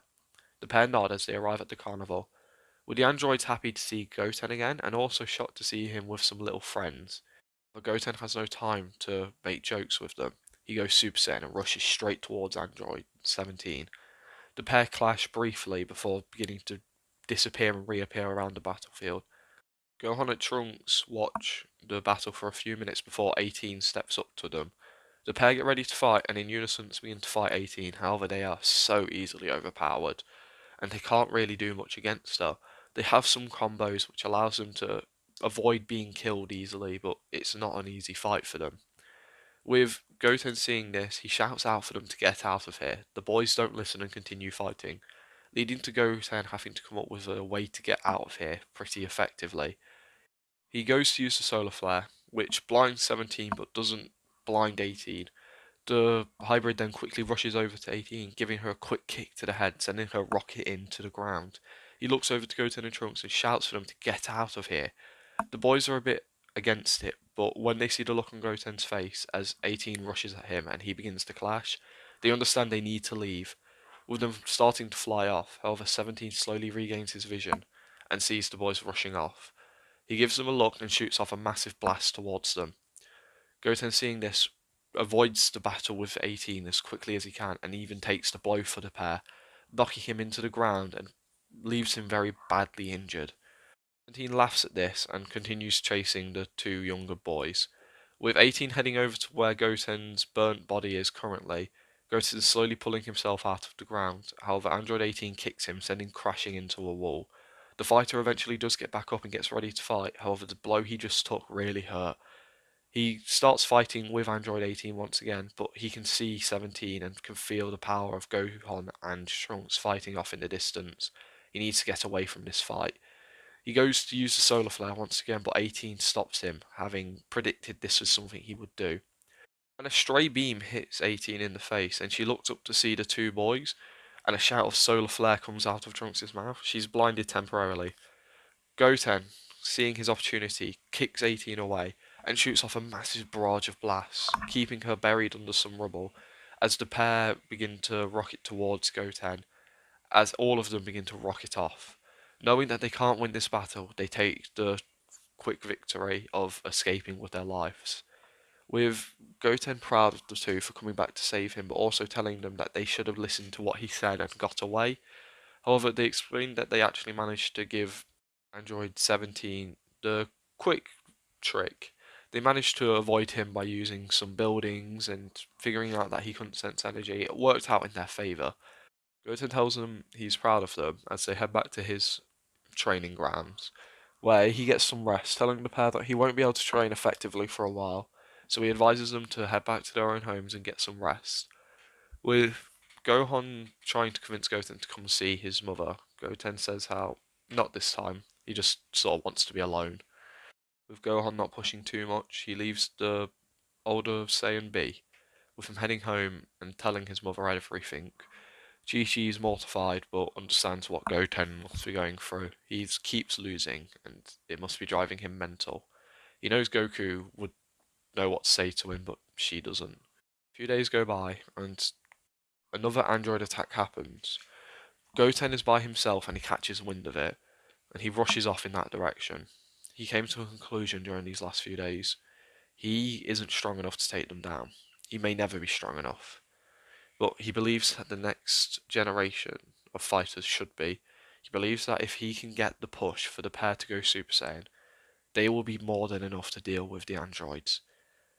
But to do that, they would need to go through a hard loss.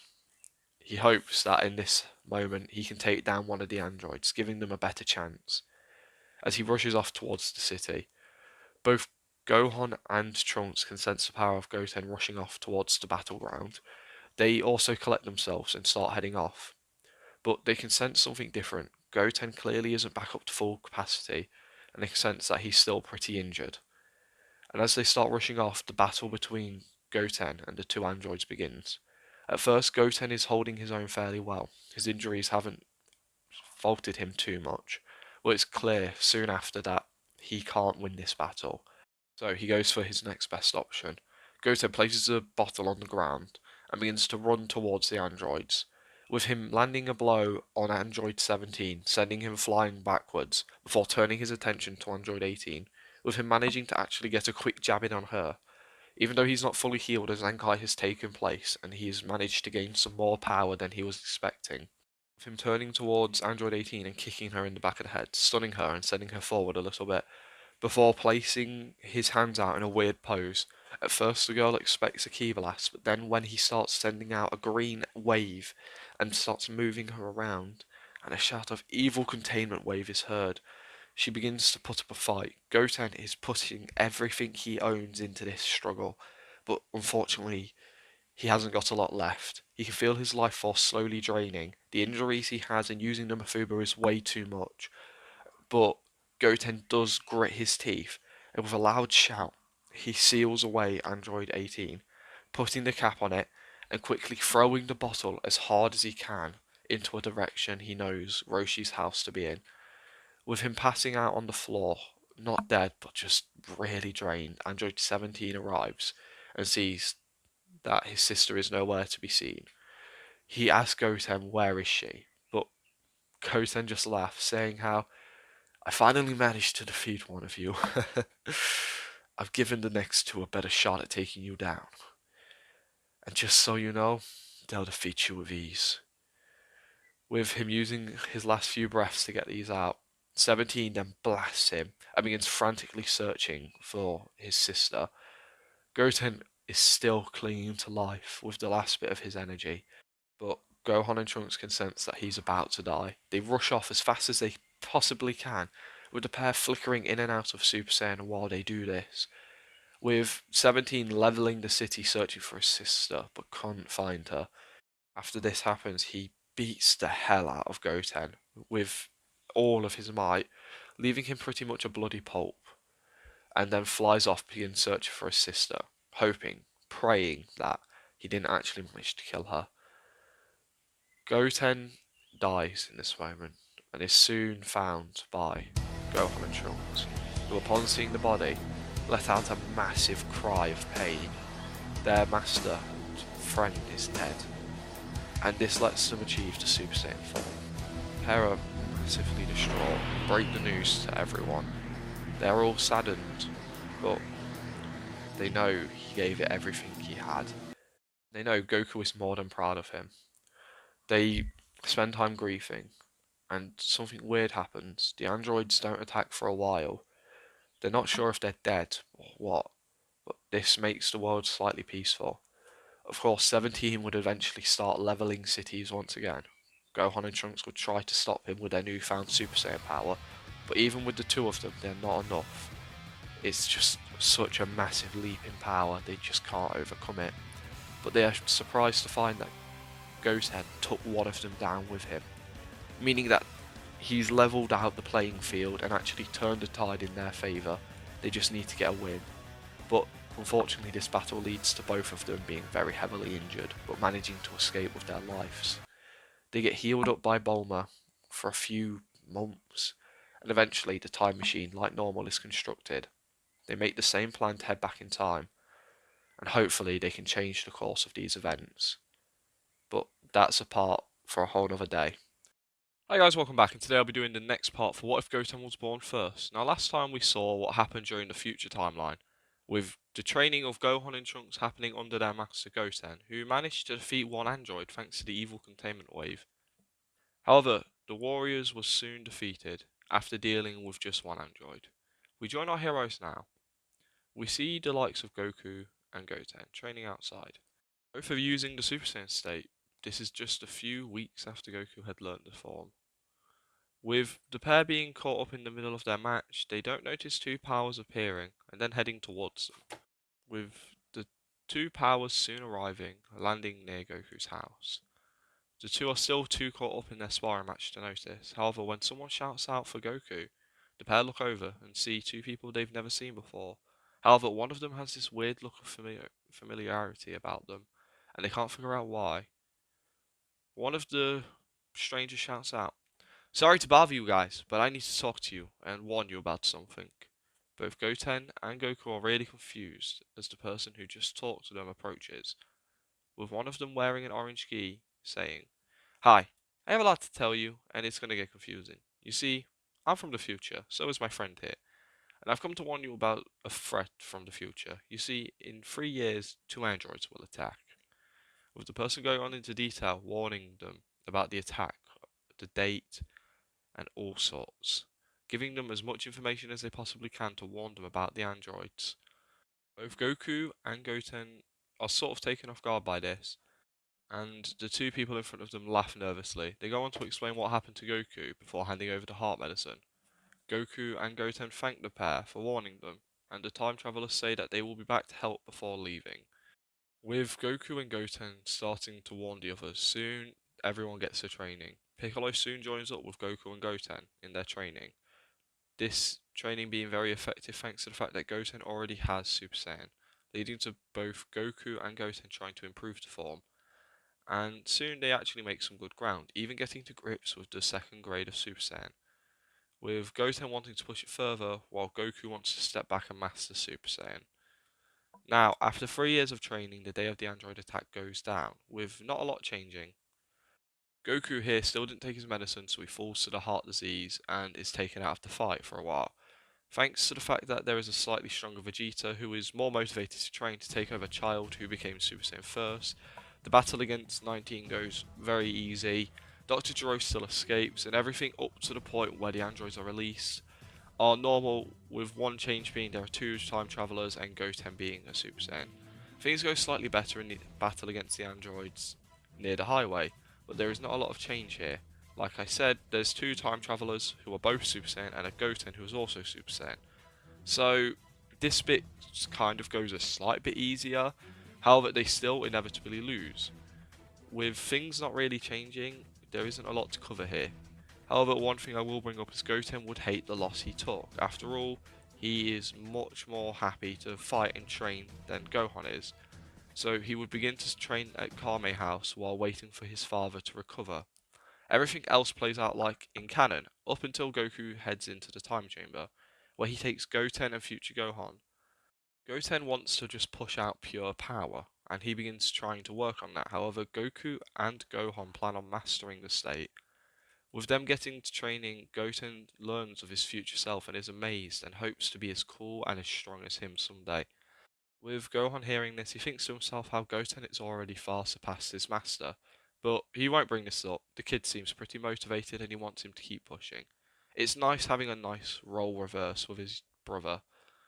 Now, with this going on, Goten begins to push himself and soon learns grade 3 of Super Saiyan. And in this timeline, he realizes its flaws. Of course, he has it pointed out to him as well by his father, but Goten, being a bit more of an advert fighter, does pick up on it by himself. Now, he does try to work with the form for a while. However, once he sees Goku and Gohan's training going to some effect, he joins them and soon all of them master the Super Saiyan state. With them soon leaving the Room of Spirit in time, after about 8 months, all come out a lot stronger than their canon counterparts. Things here line up a little bit like canon. There was a bit of downtime before the Cell games comes around, and eventually the day would come around. Cell being a little bit more Saiyan in this timeline, thanks to Goten being more Saiyan than Gohan, and also thanks to Frieza's DNA not mixing in with the blood of Cell, is a little bit more interested in testing out all the fighters here. More importantly, the Sun family.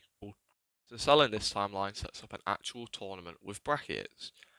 With everyone starting to draw soon, the brackets are broken up, and people draw their slots.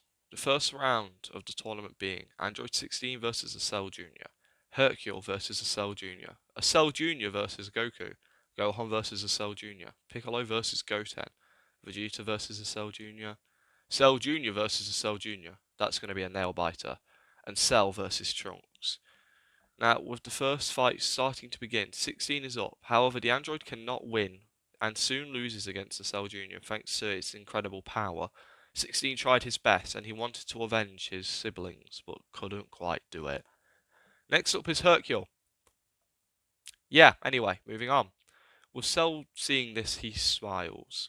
He's happy to have got rid of these two in particular, as he stands up into the arena, confusing everyone, and makes an announcement.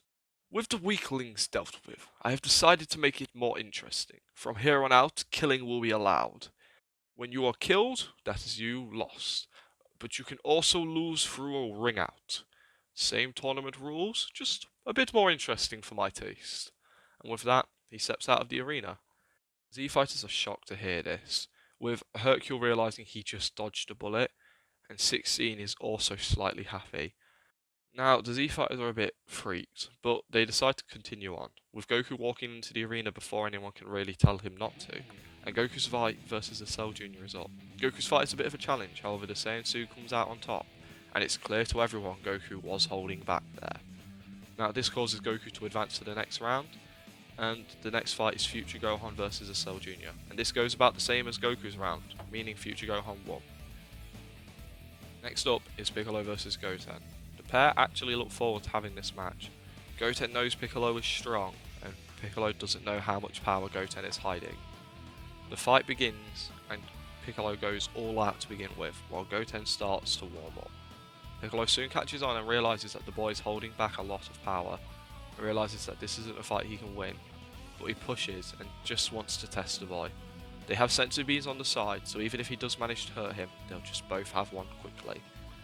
With the battle going on for quite a while, Goten and Piccolo's fight is a pretty dominant side for Goten. He's easily able to win this fight, and he's just playing around, just wanting to have a good fight like his father would. Eventually, he rings out Piccolo. The pair both shake hands, as Piccolo realises that the boy in front of him has way more potential than he could have ever predicted. The two share a senzu bean, and Goten actually manages to get a little bit of a small Zankai from it. Piccolo wasn't a complete pushover and got some decent hits in. Next up is Vegeta versus a Cell Jr. Now Vegeta loses this fight, much like he did in canon. Even though Vegeta is stronger here, so are the Cell Juniors. So Vegeta here loses. The Cell Jr. is going to kill the Prince. However, in a stroke of luck, Vegeta actually was ringed out before the blast hits him, meaning that the battle ends there.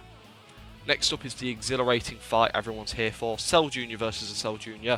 I'm not covering this, moving on. Now finally is Trunks versus Cell. Trunks being in a very bad spot, as Cell smiles as he gets into the arena. Trunks is told that he doesn't have to fight, however the hybrid has put some thought into it and doesn't want to quit. He wants to at least try and injure Cell, or at least show off his fighting style to give everyone an upper hand in their upcoming battle. He also believes there's a chance he might be able to ring him out, but it's going to be a lot of effort and a very hard battle. Trunks walks into the arena and thinks back to his mentor, who never gave up regardless of the odds. He goes into his grade 2 Super Saiyan state, knowing the weakness of the grade 3 form, and the battle begins. Trunks doesn't do bad near the start, with Cell actually getting hit multiple times, and the pair even clashing once or twice. Trunks knows that Cell's holding back, but he doesn't care. He's going to try and use Cell's cockiness to his advantage. With the pair going into clash, Trunks buffs up to his grade 3 state, landing a solid hit in on Cell, knocking him backwards. Trunks then drops down back to his grade 2 state and rushes at Cell once again. The pair clash as Trunks does the same trick. This is quite interesting to Cell, but also getting really annoying. The punches do actually hurt quite a bit. As well as that, Trunks is managing to jump between the two forms very easily. Eventually, Trunks has pushed Cell back to the edge of the arena. Trunks goes to fire off a burning attack, hoping it will bring out Cell, or at least destroy the arena from underneath him. But just before Trunks can fire his attack, Cell's energy skyrockets. Cell begins to laugh as he rushes towards Trunks. The boy gets ready to fight, however Cell is too fast for him, and soon gut punches Trunks, winding him, and then begins to beat into Trunks without giving him a second to breathe. The others from the side shout out for Trunks to get out of there, however Cell won't give him a second to speak. Soon, the android decides to end this battle, throws Trunks to the side, and kills him with a blast. Everyone from the side watches on, in horror. No one moves for a few seconds, until an eruption of power from Vegeta skyrockets, and soon the Saiyan Prince is rushing towards Cell, screaming out how Cell just killed his son, and he will make him pay. He charges up a massive blast, and gets inches away from Cell before firing it. The blast does a little bit more than Cell was expecting. In hindsight, it doesn't do that much damage. However, at this point the battle of the tournament is over. This is a full-on battle now. Cell gets ready to fight Vegeta, however Gohan, rushing in, really pissed off, putting a barrage of blows in on Cell, before Vegeta joins in as well. The two hold Cell down. Goku and Goten, seeing this, decide to deal with the Cell Juniors before they cause any trouble. Both showing off their true powers, are easily able to overpower the Cell Juniors, and quickly dismantle them. It does take a bit of trying, but they still manage to do so. Piccolo, watching from the side, doesn't want to sit down and do nothing. He rushes in to help with the battle against Cell, knowing that Vegeta and Gohan are going to need his help until the other two arrive. Humans from the side start getting ready to battle, but Krillin and Yamcha decide to make a quick play, getting the humans such as Jimmy Firecracker and Hercule, with them not happy that they're being taken away, but Yamcha just overpowers the two and gets them far away from the battle, knowing it's probably the safest bet for them. Krillin starts moving Trunks away before realising that he actually still has a pulse. The boy's still alive. He quickly digs into his pocket and pulls out one of the last few sensor beams they have, and gives it to Trunks. The Saiyan hybrid soon gets up and looks around, confused to what happened. Krillin quickly explains, and then, with Trunks seeing what's going on, he powers up to his grade 2 state, with it actually being a lot stronger thanks to him getting quite a good Zenkai. Trunks rushes in to help his father. With future Gohan and Vegeta seeing him there, they calm down a little bit, leading to them both getting hit pretty hard by Cell. However, thanks to a Zenkai Trunks has just got, he's actually able to do a little bit better in keeping up with Cell a bit more. But Cell is on guard for the grade 2 to grade 3 switch, so he's not letting Trunks do that anymore. Trunks was happy he managed to get some blows in then, but now he wishes he had kept it till now. All fighters up against Cell continue fighting, waiting for Goku and Goten to arrive. With the pair slowly dismantling the Cell Juniors, they only just managed to do it. I know I said it would be quick, but it also would be a challenge. These two have still got to fight a lot of Cell Juniors. The pair had actually got hit pretty hard during that, and realised they're going to need a Senzu before jumping back into the battle with Cell. Goku, shouting over to Krillin, asks for a Senzu. Krillin chucks over one Senzu beams, telling them to split it. After all, they've only got one left after this, and he wants to save it for an emergency. Goku, understanding, eats his half and gives the other half to Goten. The pair mostly recover from their injuries, and even manage to gain a small Zenkai from it. By the time they join the battle, both Vegeta and Piccolo have been taken out of it, hardly able to fight anymore. Not dead, but just hardly able to walk or stand. The fighters who are left in, Trunks, Goten, Gohan and Goku, all try their best to do anything to Cell, but his power is immense, managing to keep up just barely, and this is thanks to how good they work together. Eventually though, they are starting to lose steam and they need to come up with some plan. Goten does bring something up, and he's not sure how well it will work. The boy says how they want, if they can they buy him some time? With everyone confused, they agree, as Goten heads towards the ground and starts charging up the biggest Kamehameha he can produce. The boy is the strongest of the fighters currently here, and he's going to risk all of his energy to try and take Cell down here. The other three fighters hold off Cell for as long as they can. Eventually a shout out from Goten after a couple of minutes lets them know that he's ready. With them hearing this, they all jump out of the way. However, both Trunks and Goten clap their hands together and fire off a Thundershock surprise, keeping Cell in place. Goku's surprised to see they know this, but remembering that Goten was their master, it makes sense. Soon, Goten fires off a huge Kamehameha, with the attack making contact and pushing Cell very far into orbit. Goten doesn't release the attack until he can no longer feel Cell's energy. Goten drops the Kamehameha and even drops out Super Saiyan. His father looks up and can't see Cell, nor can he sense him. Everyone collects themselves and all gather around one another. Piccolo and Vegeta are given the last half of the sensu bean they have, with them able to stand now and Vegeta getting a Zenkai. Everyone's getting ready to leave when Goku senses a huge energy erupt. Looking up into the sky, they see Cell, who's reformed himself. Everyone's shocked and horrified, feeling his energy higher than ever before. Cell looks down, but that was quite a pitiful strategy. I wasn't too sure if I could regenerate from that, but it looks like these Namekian cells are helping out quite a bit. Anyway, let's finish this. I'm way too strong for you all now. I am perfect, after all. Cell says this as he fires off a blast from his fingers, hitting the middle of the group and sending everyone flying. The first few to manage to collect themselves are Goku, Gohan, and Goten. All of them power back up to Super Saiyan and rush back into the fight. Although Cell isn't wanting to play around anymore, he shoots one blast towards Goku, sending him flying away, while the hybrids continue to rush towards him.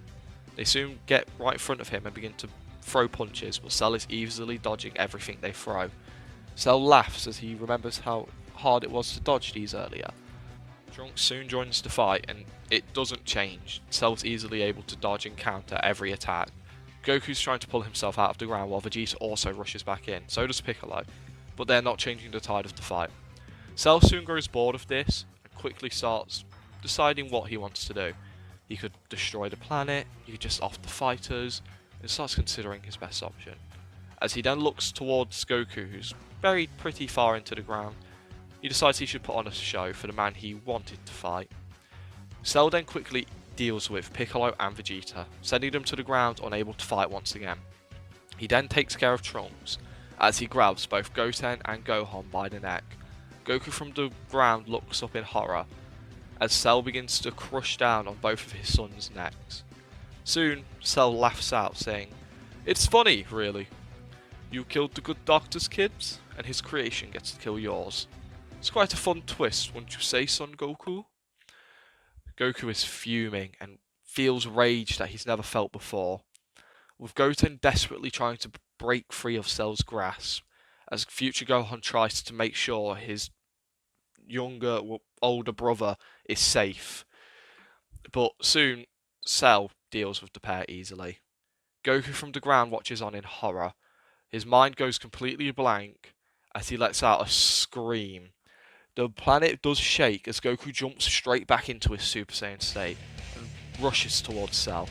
Throwing multiple punches, Cell soon knocks him away, but Goku manages to pull himself back up, and he lets out another scream of anger. This time, something's very, very different. Goku's body begins to get covered in electricity, as his hair begins to sharpen and become more spikier. Soon, Goku has changed. Goku looks up, as with his power now massive, as he stares Cell down, saying, "I will never forgive you, Cell. You will pay!" As he rushes towards Cell in his newly acquired form. Cell is shocked and horrified, as Goku's power is way too much for him now. Goku easily goes out of Cell's sight and lands multiple hits. Soon, he hits Cell into the ground and fires a blast. Cell just barely dodges it, however Goku's behind him, and lands a massive hammer arm. Cell is once again put into the dirt. As he pulls himself out, Goku kicks him upwards into the sky. Goku appears behind him and then kicks him even further. Goku has taken Cell all the way to the atmosphere, as if he was juggling a ball. Goku then starts a barrage of punches. Cell is unable to keep up with Goku at this point. Even though he is super perfect, Goku is way too pissed off at the sight of seeing two of his sons go down to give Cell a moment to breathe. Who grabs Cell by the neck and begins to pummel him straight towards the ground. As he flies towards the ground, he throws multiple punches at Cell's face. Eventually, the pair make contact with the ground, making a huge crater. Goku has stopped throwing punches, and Cell is pretty much on the grasp of passing out. Goku then throws Cell into the air effortlessly as he puts one arm up and fires off a Kamehameha, bigger than anything that has ever been thrown before. Everyone watches on in horror as Goku completely evaporates Cell. It looked like it took Goku no effort. as Goku then falls to his knees and powers down. The man is heartbroken as he goes to collect his son's bodies and starts taking them to the lookout. Now, in this timeline, there is one small issue. There is no Namekian on the planet. After all, Goku doesn't know the instant transmission, so it's going to be a much harder time reviving these people, guys. So the group get ready to take a trip to Namek. After all, they don't have a relationship with King Kai in this timeline either, so they've just got to make the long trek. Goku is sad throughout the whole journey, but is interested in the new power he found. Trunks is also pretty heartbroken as everyone continues onwards. Things go pretty easily. They arrive on Namek, they make the wish, they revive everyone, and they take Dende with them back to Earth. And jobs are good. Things end how they was like canon, just with a few small changes. The time travelers go back to their timeline, defeat their androids, and Cell. With the present timeline continuing onwards, Goten doesn't hold a grudge against his father, nor does future Gohan for that matter. And Goten just wants to learn about this new Super Saiyan 2 that his father found, and the two soon get to training. With Goku happy that Goten was okay, and learn how they met someone called King Kai in the other world who could have taught them some cool techniques, but they would rather come back and learn that Super Saiyan 2 state. With things starting to glide into the 7-year time skip, we'll end it here. 7 years have passed since the battle with Cell. A lot in this timeline, at first glance, seems the same.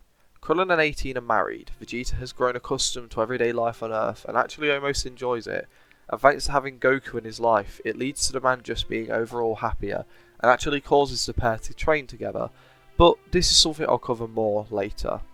As for the Sun family, on the surface things don't seem too different. Of course, there are some changes however. The obvious one is Goten is the older brother and Goku is alive, but there's more changes than just that under the surface, and this is in the two youngest Sun family members, Gohan and Goten. Let's start with Gohan, the younger of the brothers, and in this timeline he isn't all that different from his original self back before he was taken by Raditz and trained by Piccolo. He's a shy, timid kid who likes to study and dreams of being a scholar. However, here in this timeline, he has taken a bit more of an interest in training thanks to not only Goten wanting his younger brother to have fun and play with him, but also Trunks, who in this timeline isn't all that different, and actually encourages Gohan to train a little bit.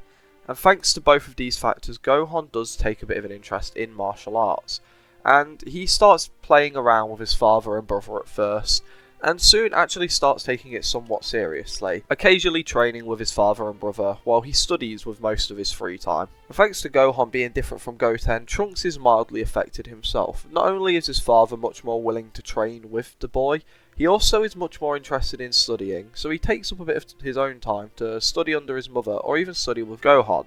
But it's very rare, and the kids still play together an awful lot, being best friends, which is no different from canon. As for Goten, the boy has long since become the strongest person on the planet. After mastering Super Saiyan 2, overtaking Vegeta and Goku, and just overall training hard for the first year, Goten loses his love for martial arts. He has grown so strong that it takes Goku and Vegeta training together for months in high gravity to even challenge him. And even when they do, he manages to overtake them in a few months thanks to his hybrid potential. And because of this, Goten feels like he's plateaued, like no one will ever surpass him. And this just makes him complacent with his power. Sure, he trains occasionally to keep in fighting shape, or whenever Goku or Vegeta overtakes him, but he has a hard time finding the motivation to train, so he looks for something else to do. He begins to explore the planet that he had defended for so many years.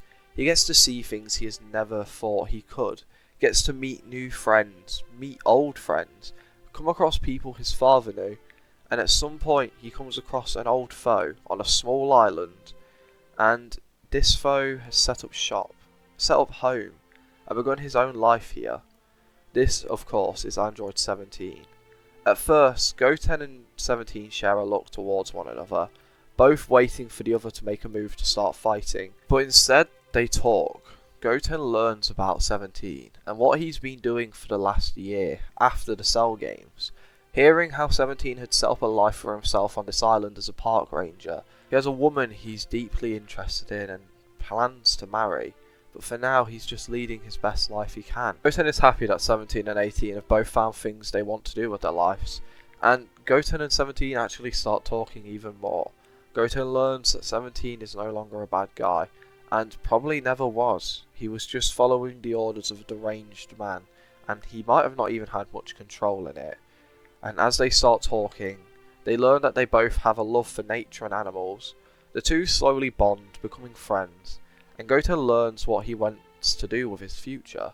He wants to be like 17, he wants to be a park ranger, he wants to keep the animals and the planet that he's defended for so many years safer than he already could, but on a very different level. He wants to keep the amazing creatures of this planet safe from poachers, and for now, he plans to keep it to himself.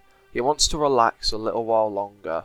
He had saved the world so much, he feels like he deserves a bit of a break. However, when he feels like the time is ready, he wants to ask 17 if he too can become a park ranger. But for now, Goten wants to relax for a few more years. But he does share his dream with his parents and tells them that he wants to be a park ranger. Of course, both Goku and Chi-Chi are supportive of the boy's goal. Chi-Chi is upset that Goten won't be becoming a scholar like she had kind of wished, but she's happy to see that her son will be at least pursuing a life that he will enjoy, something that he will be good at, and hopefully something that will pay him well so he can keep any future family of his safe. Goten thanks his parents for their support, and Chi-Chi begins to put more of her attention towards supporting Gohan into becoming the capable scholar the boy wants to be. As for Goku, he's happy that Goten has found something he's passionate about, something that he can aim towards as a park ranger, and he pushes Goten to chase his dream like never before. Goku knows a life without a passion is a life not worth living. However, during these 7 years he's been desperately trying to relight his son's passion for fighting. Not for any selfish reason, he just wants to see Goten pursue all aspects of his life.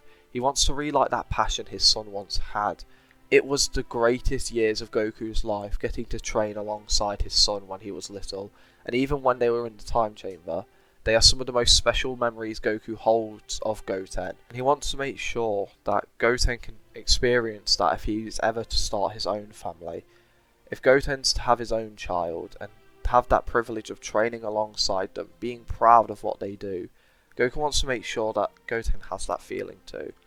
Alongside this, Goku still believes that the torch of defending the planet does somewhat need to be passed on. So he wants to make sure that Goten is up for any challenge which may appear in the future, if something was to happen to himself or Vegeta. So, Goku tries to relight Goten's passion any way he can. At first, he trains hard alongside Vegeta in the gravity chamber to overtake his son, but it only really takes Goten a month or two of hard training to overtake the pure-blooded Saiyans once again, with Goku and Vegeta having to repeat this harsh training to overtake Goten once more, and Goten just trains hard for a month or two once more. There's a vicious cycle of the Saiyans pushing themselves to their utmost limit to overtake Goten, for the boy to only surpass them in a few months.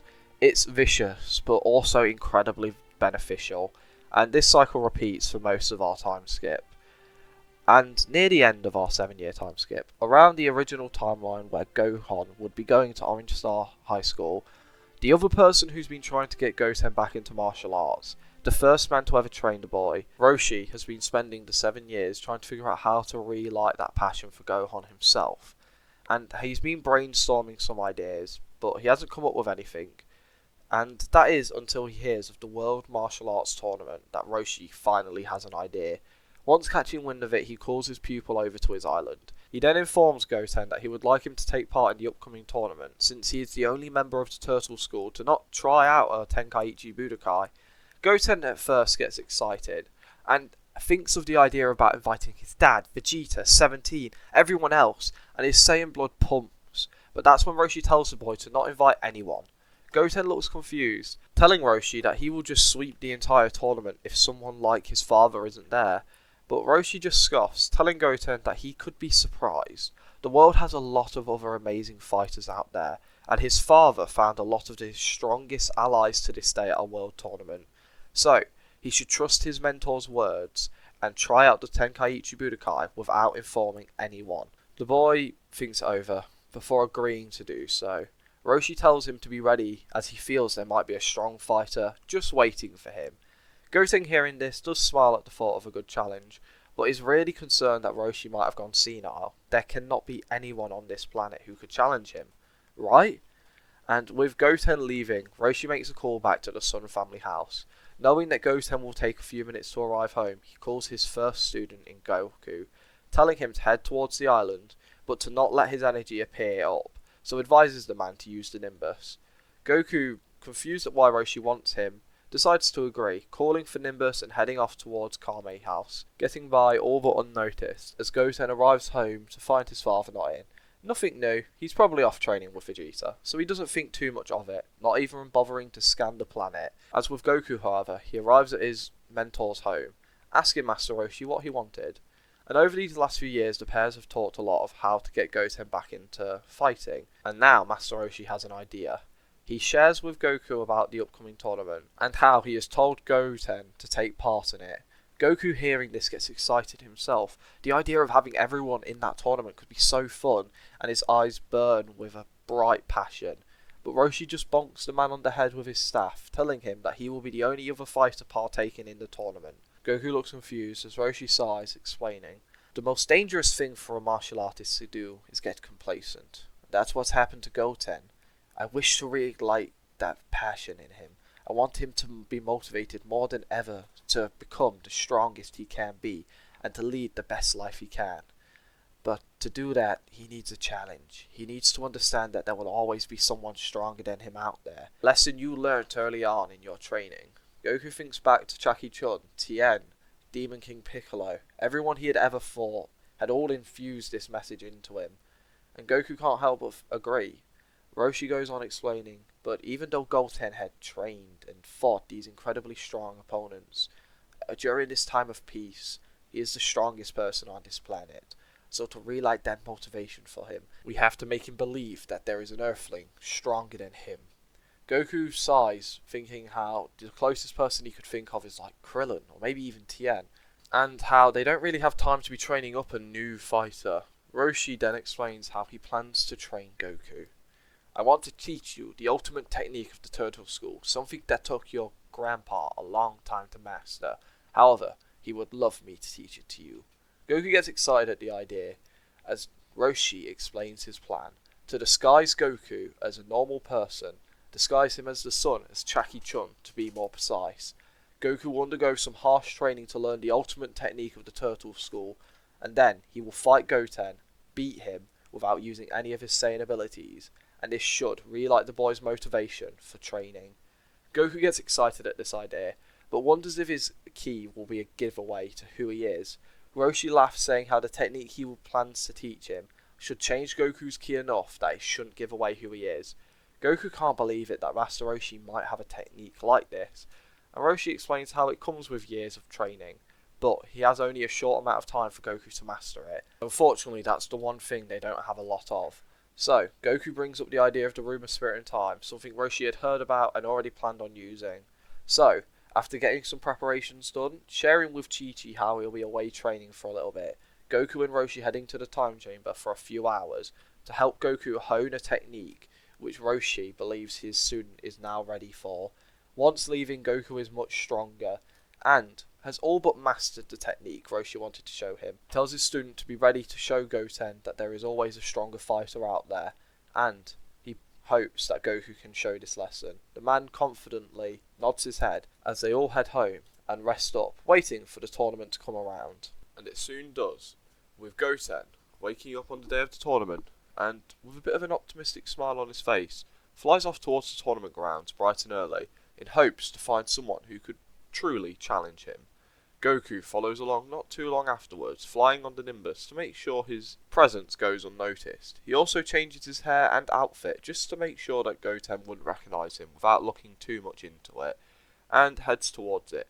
He also enters under the name of Bruce Chun, thinking back to the person he had fought all those years ago called Chucky-chun, hoping this will be okay. With most of the Z fighters not being present, there is actually qualifying rounds for this tournament, and in which Goten manages to show off a little bit, not really having to try and easily able to defeat all of his opponents in one or two hits. And during this time, he starts to realise that there might not be anyone who could truly challenge him. That is until Bruce Chun steps into his ring to do his first battle, which is when Goten gets a look at the man's martial arts fighting style. Not only that, but he gets a sense for his battle power, and both are relatively impressive. But Goten can tell he's holding back a lot of power, and he's excited at the prospect.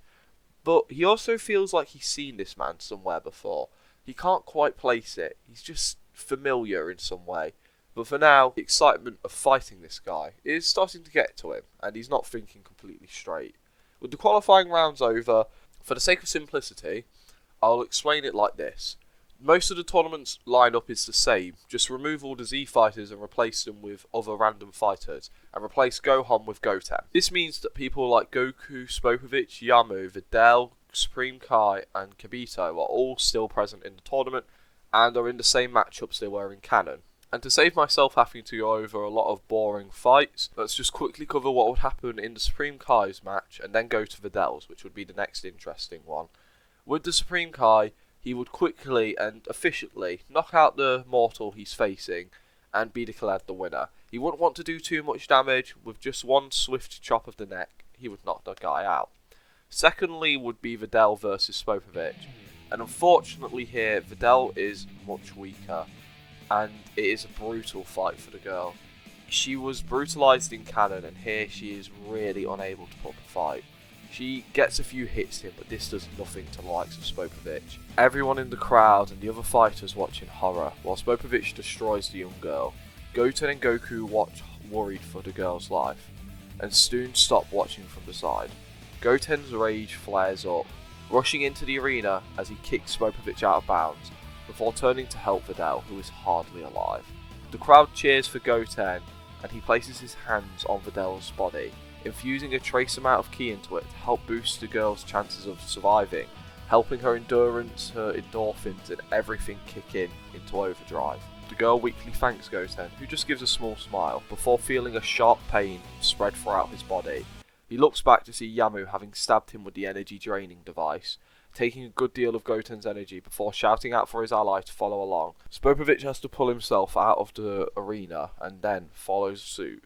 Goku, watching from the side, goes to give chase, but is slowed down by the Kais. More importantly, he's slowed down by Shin. The man explains that he knows who he is, he knows he is Son Goku, and he needs his help. Goku's shocked, wondering how Shin saw past his awesome disguise, and wonder if Goten did the same. Shin just laughs awkwardly, explaining that he needs his help, and they need to follow along behind those margins, and if they don't do so soon, a great evil will be unleashed on this world.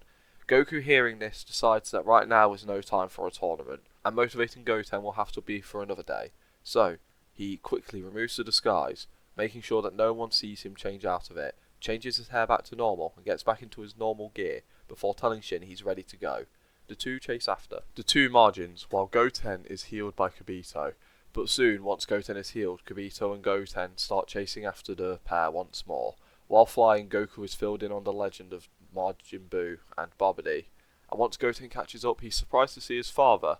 Goku quickly chuckles to himself, having to come up with a lie, and he explains how he was just watching the tournament from afar after seeing Goten leave early hours in the morning, and he was just curious what was going to happen. For now, Goten takes this as the truth. With the threat of Majin Buu round the corner, he doesn't have too much time to question it, and soon the group arrive at Babidi's lair.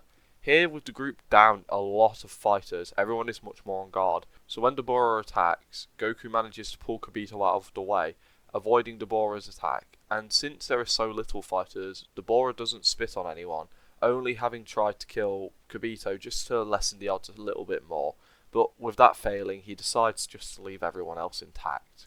With Kibito reluctantly thanking Goku, he shakes it off, telling them that it was nothing.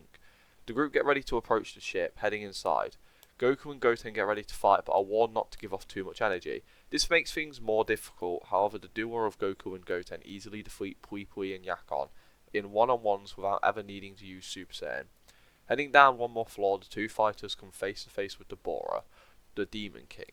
He tells the pair that they don't stand a chance against him. Having not shown off any Super Saiyan forms, he is convinced he is their superior. Goten senses the man energy, and can tell that he's around the same strength as Cell, causing Goten to tell his father that he will deal with Dabura, since he is the stronger of the two. However, Goku walks forward, telling his son to sit and watch, announcing how he would defeat the Demon King without using his Super Saiyan states.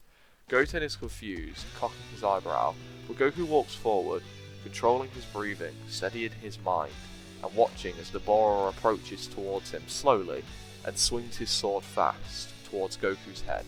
However, the man, without wasting a movement, avoids the attack by ducking underneath it. After avoiding it, he spins on his heel and drives his elbow directly into Deborah's chest. The attack doesn't do much but surprise Deborah at Goku's speed and angers him a little bit as he starts widely swinging his sword towards Goku.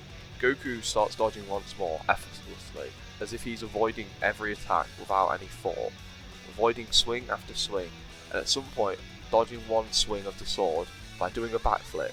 But while doing so, he wraps his legs around the weapon and pulls it out of Deborah's grasp, kicking it to the floor.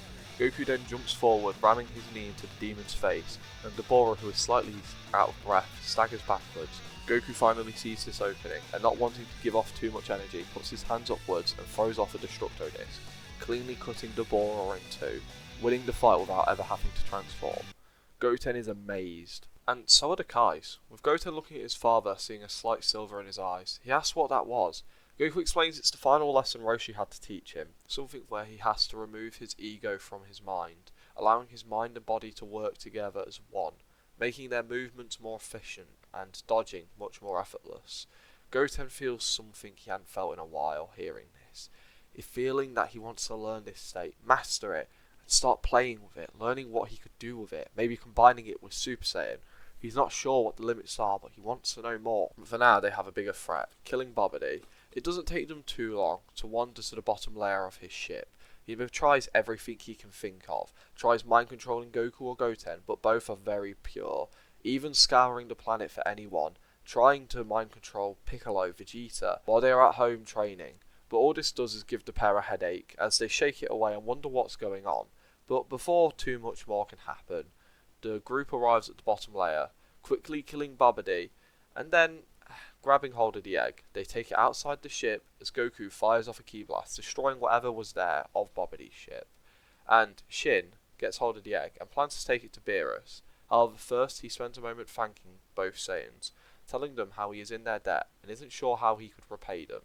Before having an idea, he asks them if either of them would like to come train under him, learn from the Kais, maybe even become a Kai in training themselves, telling the pair that it would allow them to defend planets all over the universe from evildoers. Plus, he could teach them a great deal of things. Goku politely declines, telling Shin that he doesn't train to beat bad guys, but to improve himself, so he might not be fit for this job. Before looking over to his son and grabbing him by the shoulders, pushing Goten forward a little bit, and telling them that Goten would be a much better fit. This flusters Goten a little bit, who asks his father what he's doing, but Goku just chuckles, telling the Kais that Goten plans to become a park ranger on Earth, a job which allows him to defend the animals of the planet, so maybe instead he could become a Kai and defend every animal in the universe. Goten goes a bit red, but Shin tells Goten that's very noble, and he would happily take him along, allowing the boy to train, become stronger, and defend anything in the universe. This causes Goten to ponder it over for a few seconds, before he politely declines the offer. This shocks Goku and the Kais, but Goten just explains how he actually wants to just spend some more time on Earth. Ever since he was a kid, he fought and fought and fought to defend this planet, and now he's found a career he wants to pursue as a park ranger. He wants to defend the animals of the planet. He has a thing to train towards, a job he wants to pursue, and new friends he's made while exploring the world. He truly just wants to live a somewhat normal life. He doesn't want to be defending the universe. Of course, if it comes up to it, he will always step up to the plate, and he'll continue to train to make sure he can defend it to the best of his abilities. However, he's more like his father than most people realise. He trains just because he enjoys it, no other reason. He isn't a superhero of any kind, just someone who truly enjoys one form of martial arts and the ideology behind it. So he apologises, but he'll have to decline. The Kais understand, and Shin's a bit upset to say he won't be getting any of the students, but tells them the offer will always stand. Both thank them, and as they soon leave. With both gone, Goten turns to his father, asking for the man to start teaching him the new technique as soon as possible. Goku smiles brightly, saying that it can begin at this very second if Goten wishes, causing the boy to smile. They begin sparring immediately, as Goku starts teaching him the new ideology behind this fighting style and technique. Soon, time begins to fly by.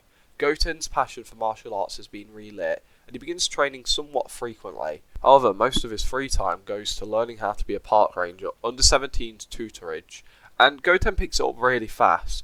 The two work out an agreement once Goten's training is complete, where Goten will work 1 month alongside 17.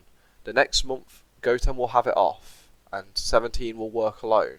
Then the month after, 17 will have the month off, and Goten will work alone. This way allows them to have a lot of free time and still get to see their families and have a general enjoyable time with one another. And that 1 month together, Goten convinces 17 to train with him. The two grow decently strong from this, and 17's strength will be discussed later on. But thanks to Goten's involvement, 17 having a family and just his whole existence is much more widely known. Even when Goku goes to visit, he even gets a bit of a sparring session out of the bio-android. But with Goten having to spend a few months at a time on the island, it's not very often that Chi-Chi or Goku see him, and when they do, it's because they've made a trip out to go see him. The boy is also considering setting up a house not too far from the island, just so he's always nearby work, in case 17 needs him. Not that he thinks anything could ever pose a threat to them, it's more of just a precaution.